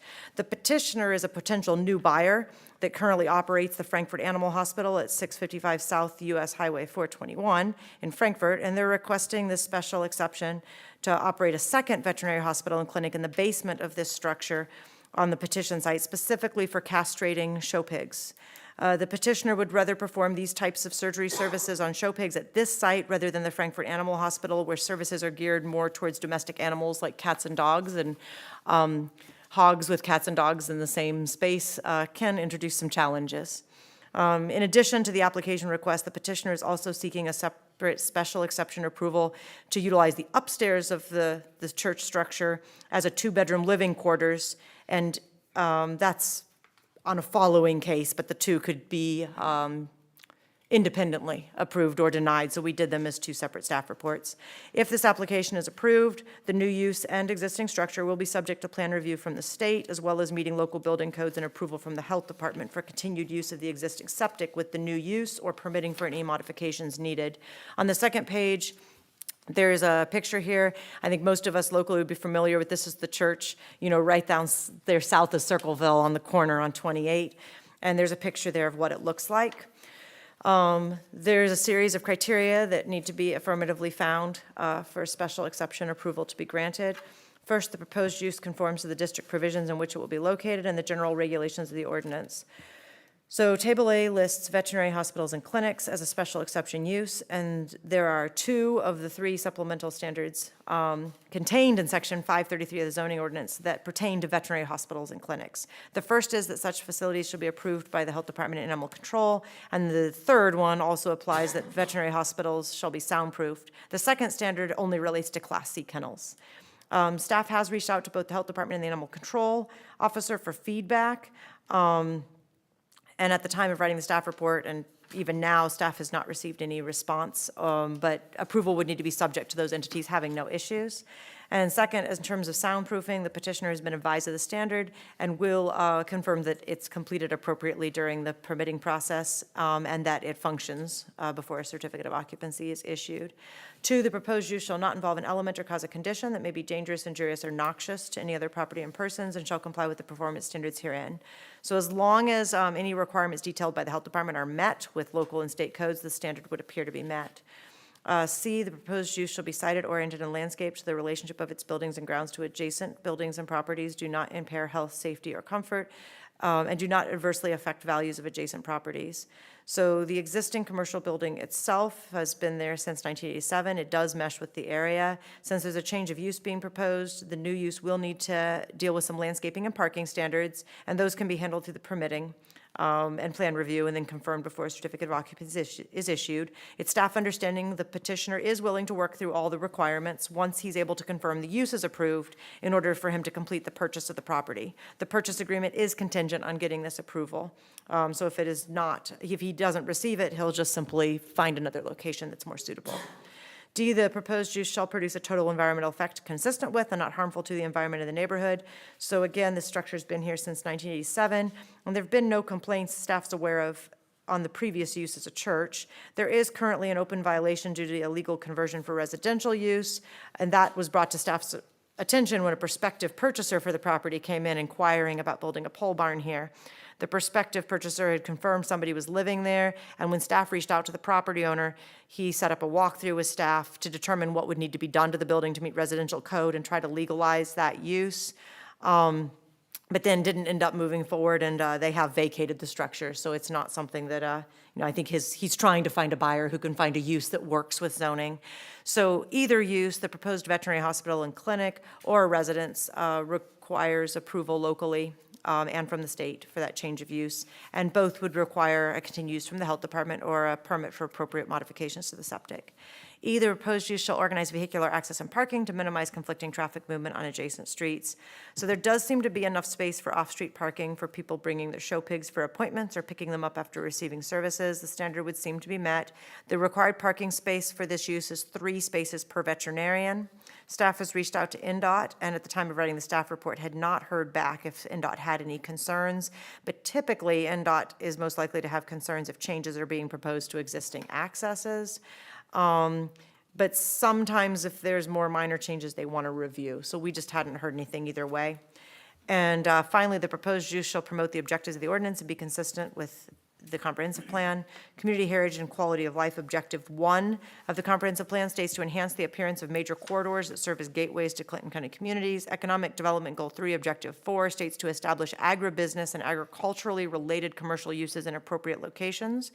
And goal 4 objective 3 says to encourage adaptive reuse of existing structures. This proposed business is a change of use from the previous one and will be required to make some landscaping and other changes to comply with ordinances.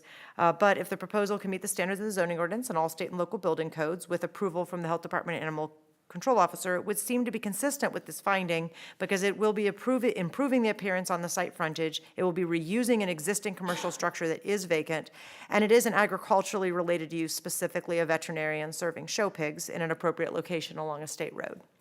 Consequently, staff would recommend to approve the special exception in order for the petitioner to move forward with opening a veterinary hospital and clinic business with the following conditions needing to be confirmed before permits are issued and then confirmed completed before a certificate of occupancy is issued.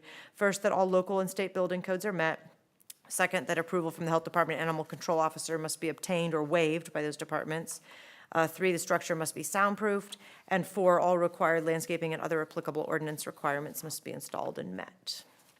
There is one update to that. Oh. I did receive an email from NDOT, and they said that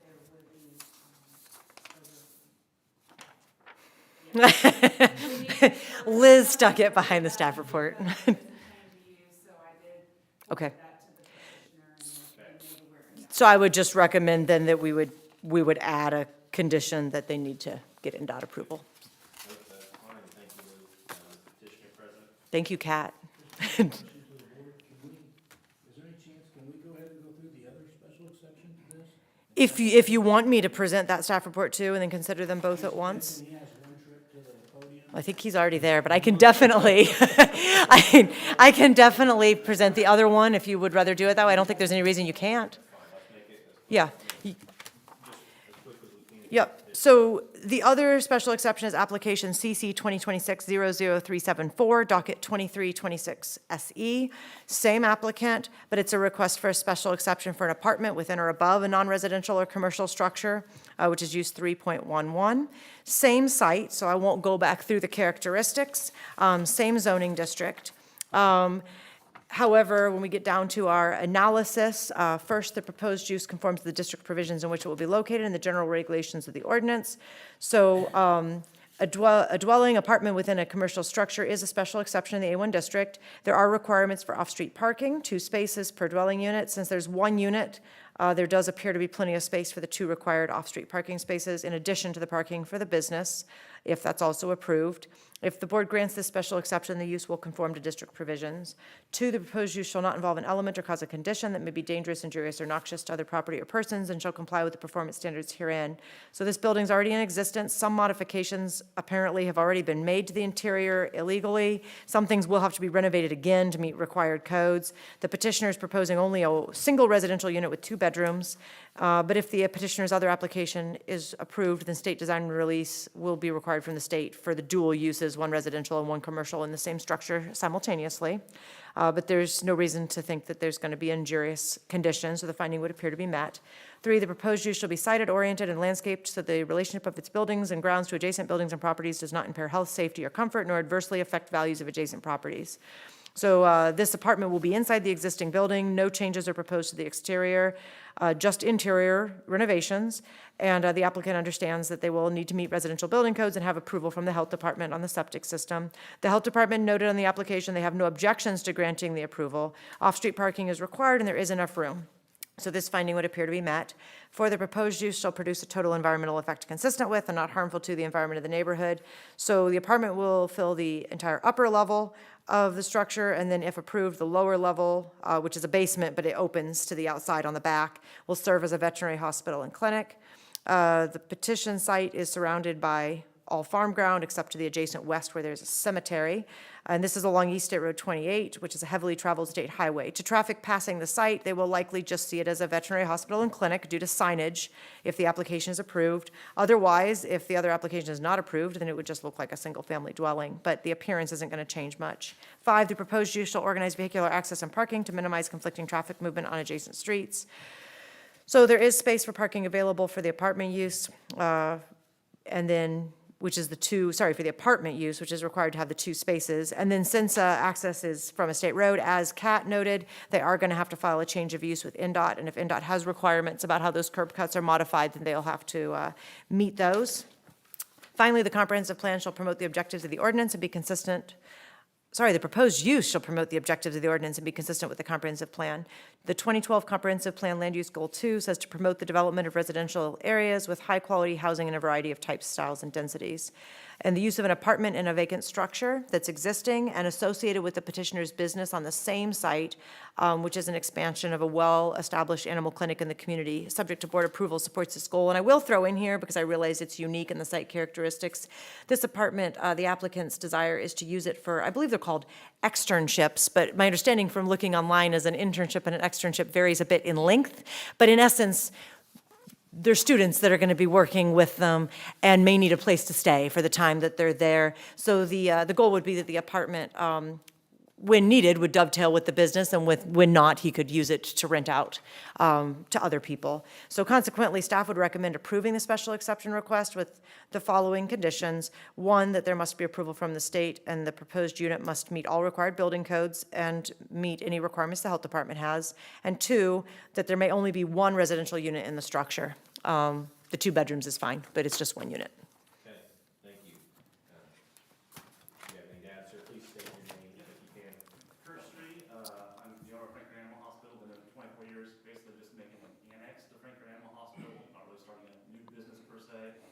now we just do dogs and cats. We have 6 doctors.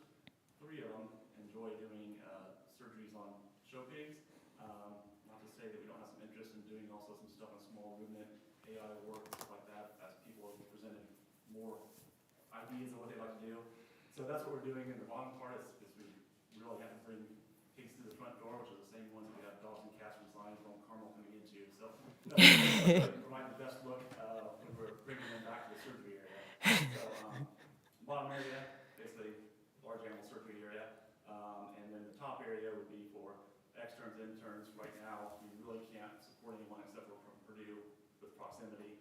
A lot of new veterinary schools are going to a model of 3 years of in-class work. The entire 4th year is spent in veterinary hospitals. So for those type of purposes, or if you've got somebody from Ohio State or Illinois or something like that, you have to have someplace for them for 6 weeks, 12 weeks, whatever it is for that particular school. So those type of situations. So this building came up for sale, met 2 issues. I could kill 2 birds with 1 stone, basically. 2 issues that we're having right now that I could fix with 1 problem. So yeah. All right, thank you, sir. Yep. Is there anybody else in the audience who'd like to add anything? Can you please come to the podium and state your name?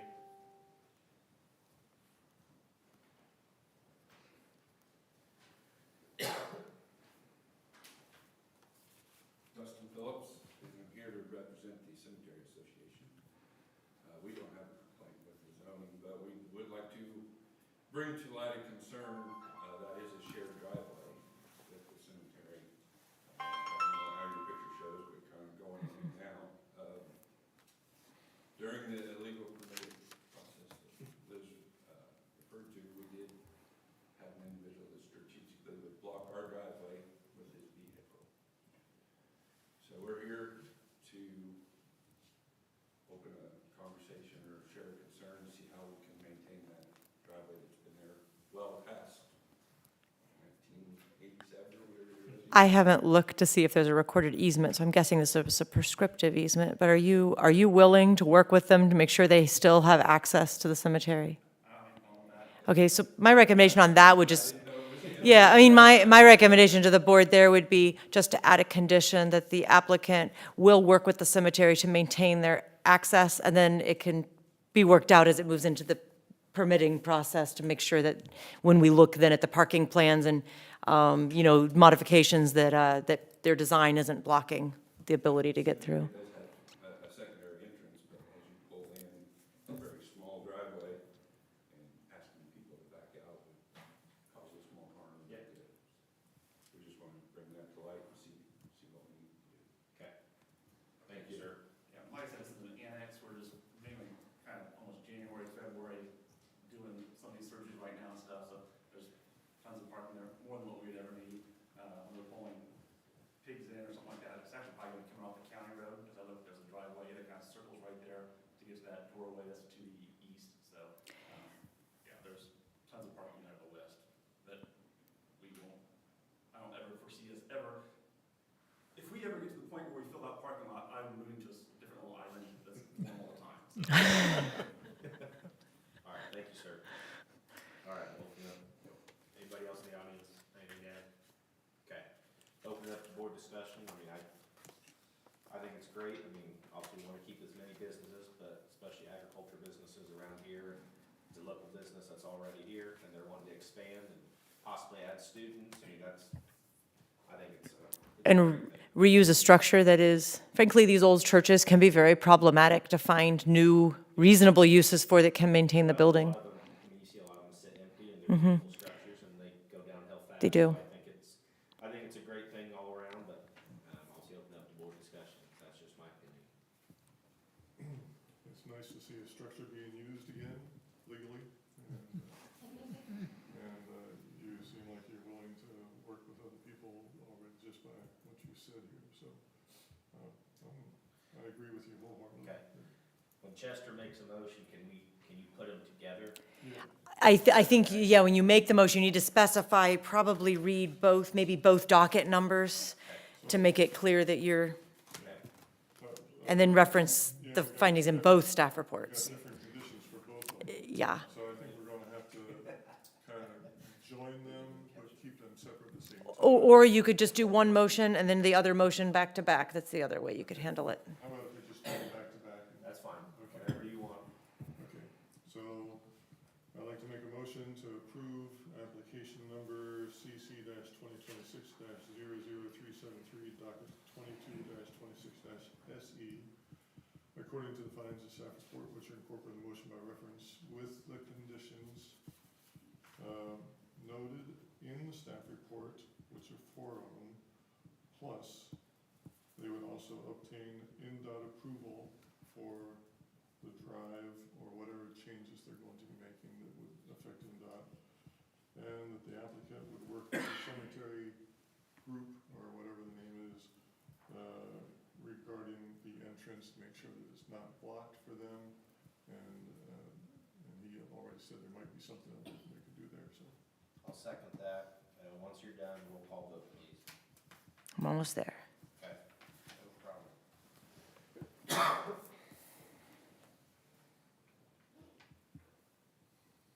Okay, Grant Muller, Yes. Stacy Pettigo, Yes. Scott Hetzensberger, Yes. Chester Bankus. Yes. All right, so 4-0, and Ready for the next one here. I'd like to make a motion to approve application number CC twenty twenty-six 00374, docket number 23-26 SE. According to the findings of the staff report, which are incorporated in motion by reference, with the conditions that are listed in the staff report, 2 of them. I'll second that. Roll call vote, once you're done, please.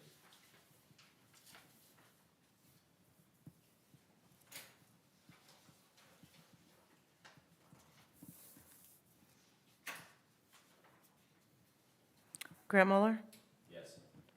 Stacy Pettigo, Yes. Scott Hetzensberger, Yes. Chester Bankus. Yes.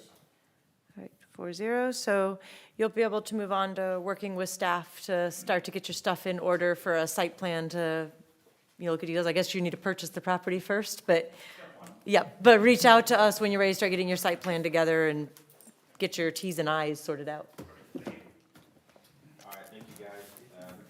Moving on to our next application evening, which is number CC 2026 00377, docket number 24-26 SE. Can you please take us through that staff report? All right, this is the application of BML Properties. This is going to look familiar, I think. This is a request for a special exception for 2 residences in the A1 Agricultural Zoning District. This property and the surrounding property to the east, south, and west are all zoned A1 in our county. To the north is Carroll County. The area does look agricultural in nature, but we're not sure of the technical zoning district. The site consists of 22.2 acres approximately on the south side of West County Road 1000 North between North Waldron Road and North County Road 900 West in Section 20 of Ross Township. The site currently has a single-family dwelling on it, and the new owner wishes to split off 2 additional lots to build 1 single-family dwelling on each lot. The existing single-family dwelling was approved by the Board of Zoning Appeals on June 27th of 2017, and the application and docket number in the staff report. A point system was run on the proposal of adding these 2 additional lots, but they did not score enough points for administrative approval. Furthermore, if this application is approved, then the parent tract that these splits have all come from will have met its limit, and any future splits will require rezoning through the Plan Commission and the County Commissioners rather than coming to the BZA. There is wetland on the northwest corner of the petition site, but there does appear to be adequate room for 2 more lots if they're on the northeast portion of the site. The existing dwelling that's there was subdivision exempt because more than 20 acres remained with it. But if this application is approved, before 2 more lots can become buildable, a subdivision will be required for all 3 lots, including the existing dwelling lot. A 3-lot major subdivision is required because there will be a shared access for more than 2 houses, and so there's requirements that that be 50-foot wide in terms of the right-of-way and meet road standards. On the second page, you've got an image there kind of showing you where this petition site is, and then view looking from 1000 north, south. The 2 houses they're proposing would be on the left side. On the right side is where you have the wet areas. On the third page, you've got a conceptual plan. This has not been seen by the Plan Commission or reviewed as a subdivision by staff, so there's there's some things, those of you that are on the Plan Commission may note, that don't look quite like what you'd normally see come before you, but this is provided just so you have an idea of what's happening.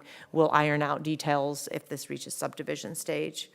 There is a series of criteria that we need to look at. First, 4 criteria in section 513.03 of the Unified Development Ordinance that need to be found affirmatively.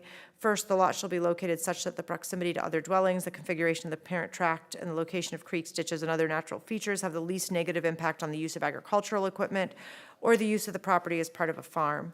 So this site does appear to have been and still is being partially farmed, but it looks like maybe only as a hayfield, but it's very chopped up. There's only a small portion that appears to be actively farmed. It also looks like there's a lot of maneuvering around the existing dwelling and driveway that's on the proposed lot, and a large portion of the northwest corner is a wetland that can't be disturbed. So taking all of this into consideration, the site already seems to present challenges for agricultural equipment and likely is not super valuable farm ground. 2, locating a dwelling on the new lot would not require changes in road surfaces or bridges. So this site is off a paved road that serves farm equipment for several farmland sites in the vicinity, as well as several other homes. It does not appear that 2 more rural dwellings would significantly affect the traffic flow and volume relative to what a paved road can handle. 3, locating a dwelling on the new lots would not interfere with current agricultural practices in the adjacent area nor substantially restrict the expansion of confined feedings and other agricultural practices. So there are several rural residences already in the area and built that are closer to the confined feeding operation to the southwest than these proposed sites are. So if this is approved, the 2 new dwellings on this site would not restrict the confined feeding from expanding further than the other existing houses already do. Additionally, 2 rural residential dwellings in this location should not interfere with the ability to farm neighboring farm fields in the adjacent area. And 4, that there's mitigating circumstances in the application of the rating criteria. So the primary mitigating circumstance on this site appears to be that it is currently only partially utilized for pasturing hay, likely as it does require a lot of maneuvering for any type of planting or row cropping agricultural practice to take place on it. It's also too close to the existing dwellings in this immediate area to place a confined feeding or a grain handling operation. There's already 5 houses grouped together here, which means agriculture is already affected by the other 5, and adding more homes to this cluster has no greater effect on ag. In addition to those standards, we have the 6 standard special exception findings in section 203.11. First, the proposed use conforms to the district provisions in which it will be located and the general regulations of the ordinance. So if a special exception is granted, 2 additional single-family homes will be permitted on the property. If it's approved by the BZA, then this will need to go to the Plan Commission for major subdivision approval before it will be able to move forward with being sold or built on.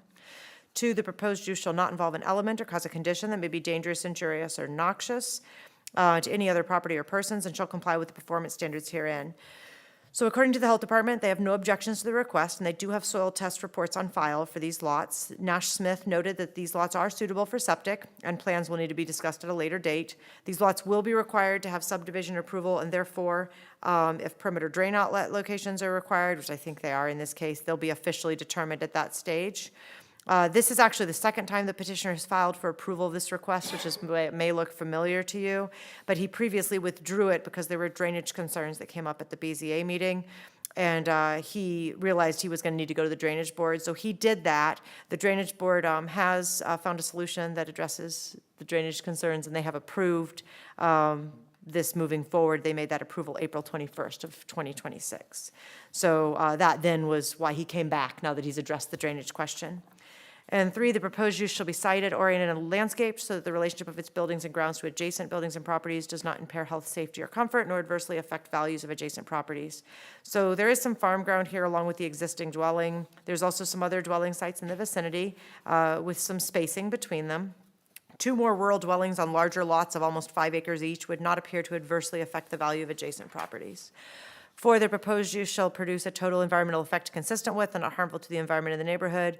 So again, this area is a combination of a rural home with some farm ground and some wetland, along with the other existing farm ground and rural homes nearby. 2 more rural dwellings on 5-acre lots would appear consistent with this neighborhood. 5, the proposed use shall organize vehicular access and parking to minimize conflicting traffic movement on adjacent streets. So with 5 acres each, 2 spaces are required for each house. There's more than enough room to park those required 4 vehicles. And finally, the proposed use shall promote the objectives of the ordinance and be consistent with the comprehensive plan. So Objective 1, Policy 1 of the 2012 Comprehensive Plan states to minimize development on agricultural land.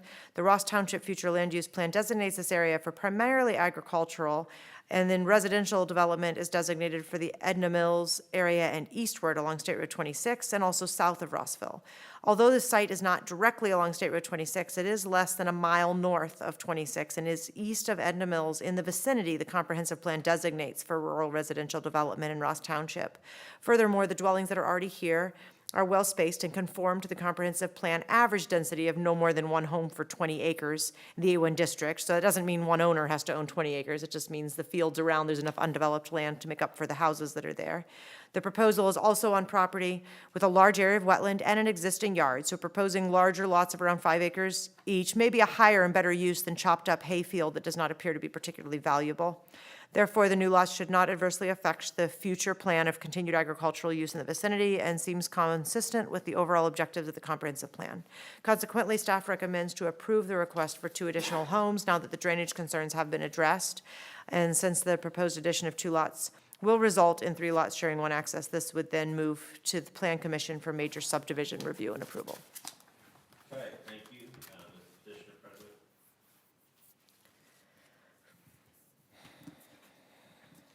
Ron Ware, Moses Survey, representing BZA Properties.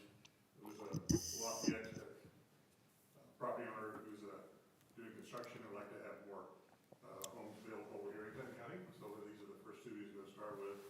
He's looking at some other land to do the same thing in other places.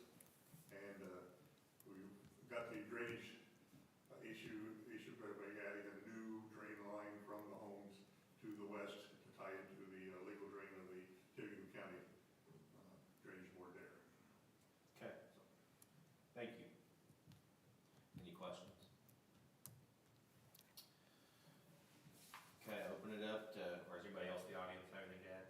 Okay, I will open it up to. Oh, wait, I think you've got one there in the back. He's just, there's a pillar. I apologize. Your X-ray vision was faulty. I'm Nick Namer, I'm the owner of the land east of the property. I've struggled because I looked into my 18 acres and realized I could have 2 homes there. But this is country living, and I have control over that, and someone else can ask for that later on. It just seems to me that 22 acres beside me, is probably good use for that, except it creates a subdivision in the country. And, I live in the country, I realize I have, 5 homes, but we're kind of spread out. Here, we'll have 4 homes, 5 homes right close together. It just, I just like country living, it just seems adding 2 more homes to this area, just gonna make it more congested for that type of living. So, those are just my thoughts, shared with you. Thank you. Yep, thank you, sir. And I'll just note for clarity that for us, subdivision doesn't mean what you picture in a city. This would not be able to just keep adding houses without coming through other approvals. We require, many of our subdivisions in Clinton County are 1 lot, minor subdivisions. We require a subdivision anytime there's less than 20 of acres with a house that's divided off since 1993.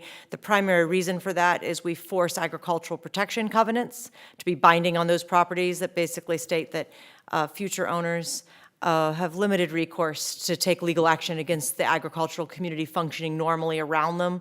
So the reason that you have subdivisions in agricultural areas is actually because it's part of how we protect the way of life we have here in Clinton County to avoid, it's usually not the person who builds the house, it's usually another purchaser down the road who comes in not realizing what living in the country actually means. And then that dust or noise in the fall or tractors in the spring, next thing you know, there's a complaint or the smell of animals. So it's a way that we're able to protect the community around from litigiousness that might otherwise be divisive. And so that's why you see the word subdivision thrown out, even though these are 5 and 10 acre lots. Still clustered right there. So. Yep, fair. Okay, I will open it up to board discussion. Anything to add, comments? Well, farm ground is great, and it's good for our area. At the same time, that particular area, I know it has a fair amount of water in the front, and the wetlands, it kind of cuts it up. And so I see where it's not the most valuable farmland in the territory too. We do have a shortage of homes in the area, and that would be a nice way to meet some of that requirement too. So it looks like a good one to support. Well, there's already a dwelling, on that property. Right, there's already one there and two more Back coming. and- Right, So, so, well, I'd like to make a motion to approve application number CC-2026-00377, docket number 24-26-SE, according to the findings of the staff report, with incorporated motion by reference. Let's see, and I don't have any other, there's no conditions here. nope, There is not. You've become paranoid over the course of the evening. And I'll second that. Roll call vote when you're ready.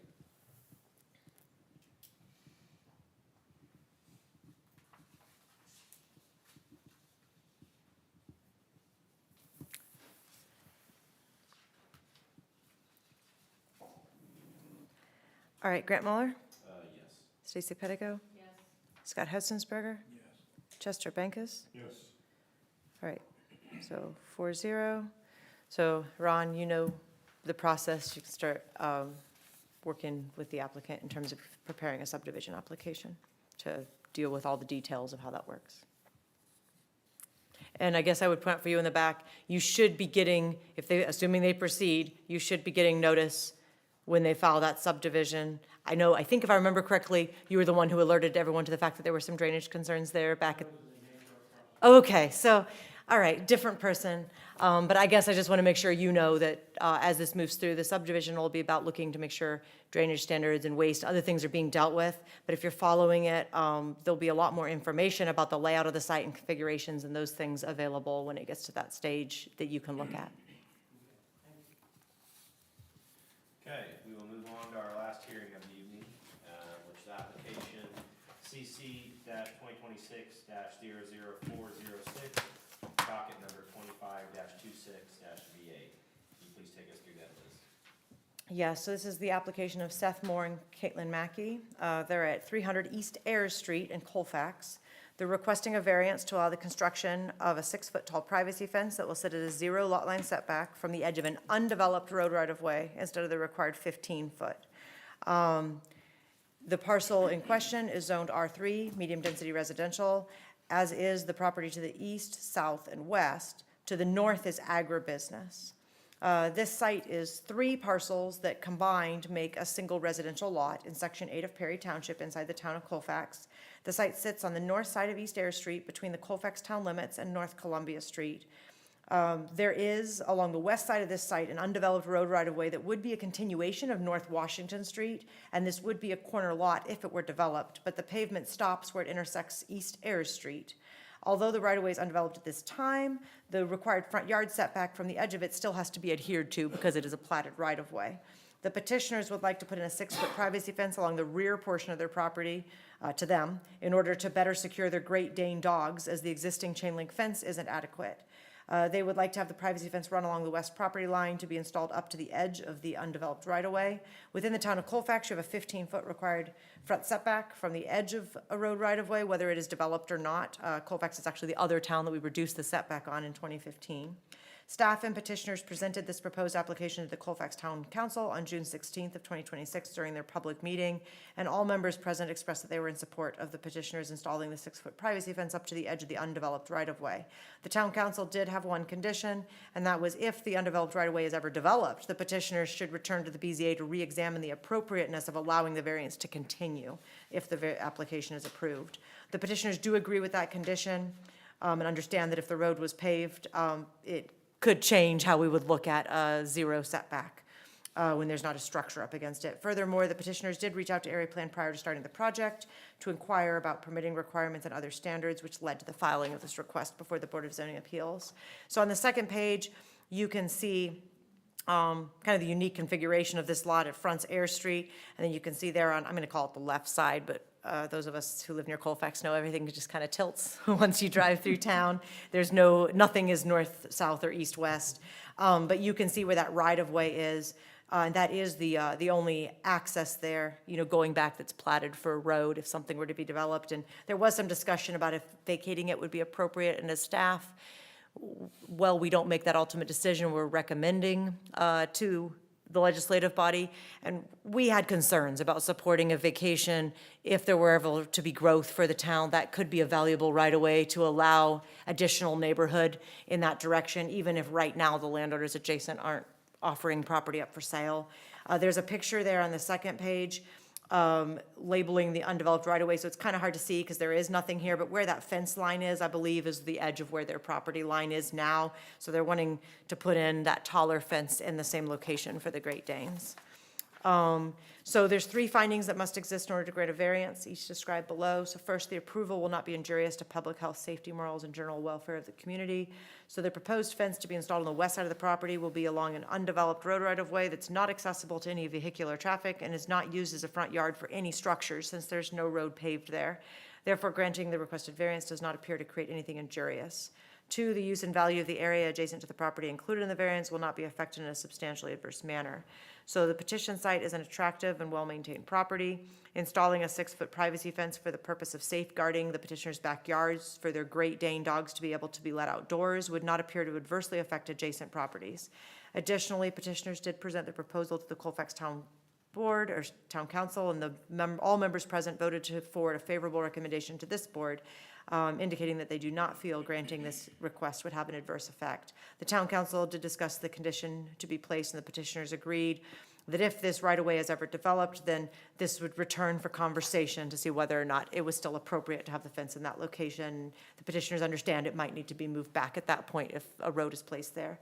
3, the strict application of the terms of the zoning ordinance will result in practical difficulties in the use of the property. So if this request is denied, then the petitioners would need to come in 15 foot from the edge of the right-of-way that is undeveloped, and there are no immediate plans that Colfax or any other adjacent landowner will be developing this anytime soon. If this property line was adjacent to another property and not a right-of-way, they could fence the property normally without requesting a variance. It's the fact that it's a corner lot that creates the situation.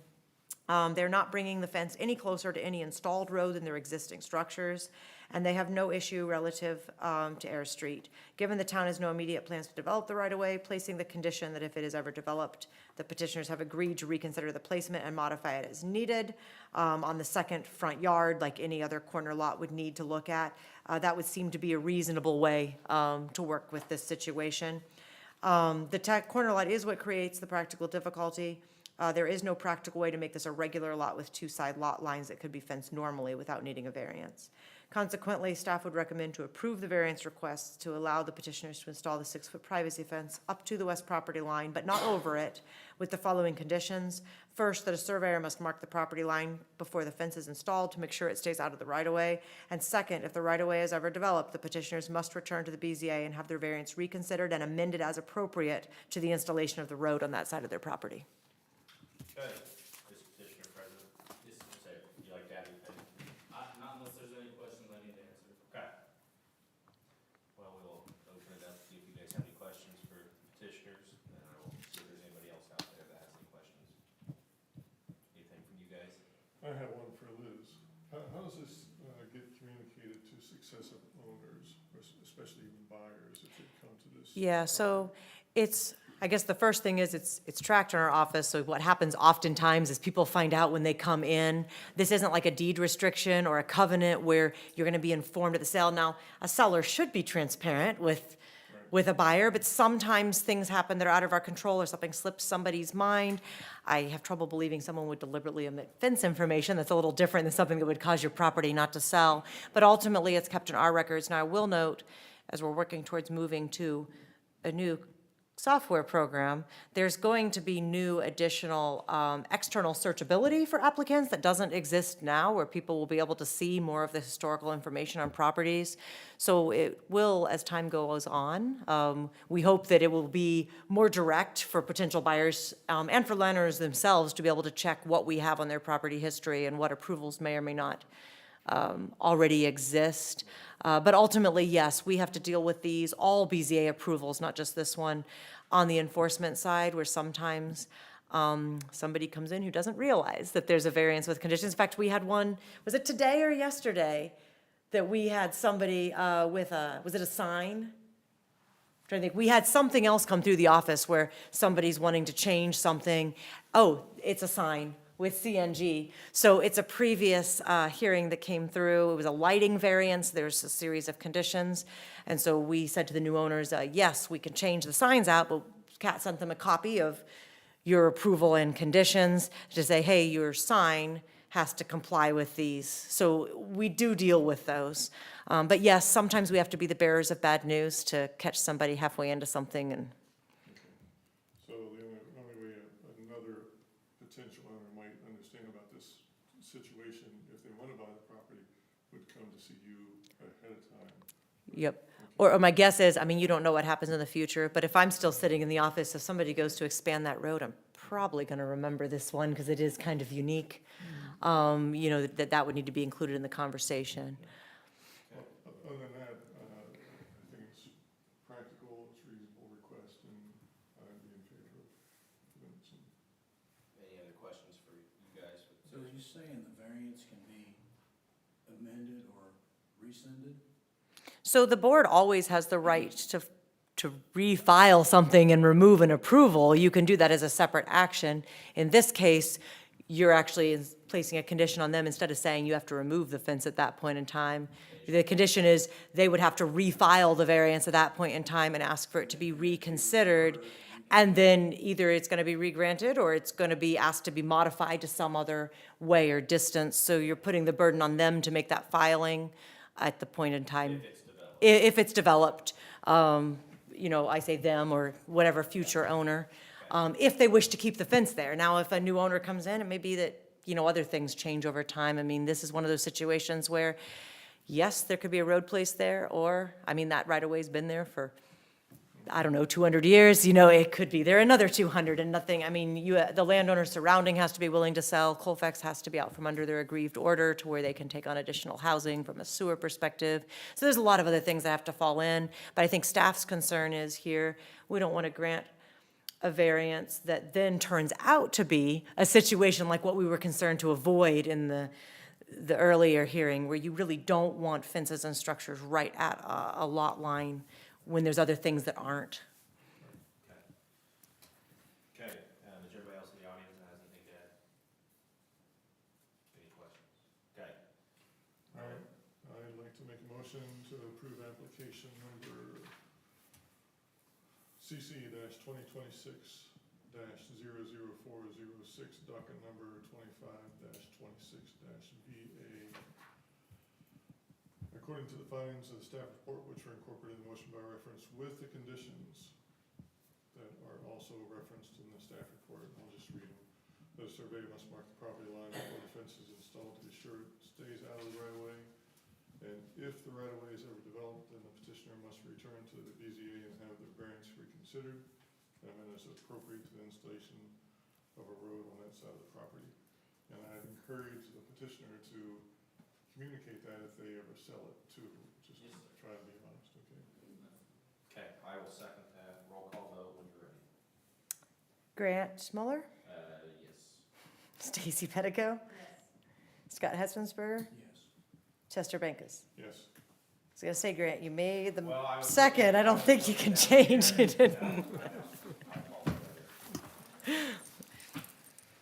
All right, you guys are good, you do not need a permit for a fence, but you do need to make sure you get that survey first. And so you probably should call and check in with staff when you get that survey in, just so we can confirm your location before you. Thank you. You're welcome. All right, so I'm really hoping you say no new business. I only have one thing, it's really short. And, I just wanted to take the opportunity to introduce Ethan Fleischhauer. He is our latest addition to the office and brings us to being at full staff. And he was introduced to the Plan Commission at their last meeting, it's just the way things lined up. It wasn't till tonight that we got in, but he's doing a great job onboarding. The goal with his position is going to be helping take some of the extra load ultimately on some things that are inspections, some things that are violations, and then his position, we're hoping, will fit into helping overall with GIS and graphic design workload and some other things that we don't have other staff with capacity to do, and we're excited about Ethan. Good deal. Well, welcome. Looks like our next meeting is July 28th, 2026. Can I get a motion to adjourn? Motion to adjourn. Second. You don't have to vote. I'd encourage you to look at that movie, The Great Awakening. Yeah, I will. And Pressure, I know it's like Pressure. I don't think there's anybody here.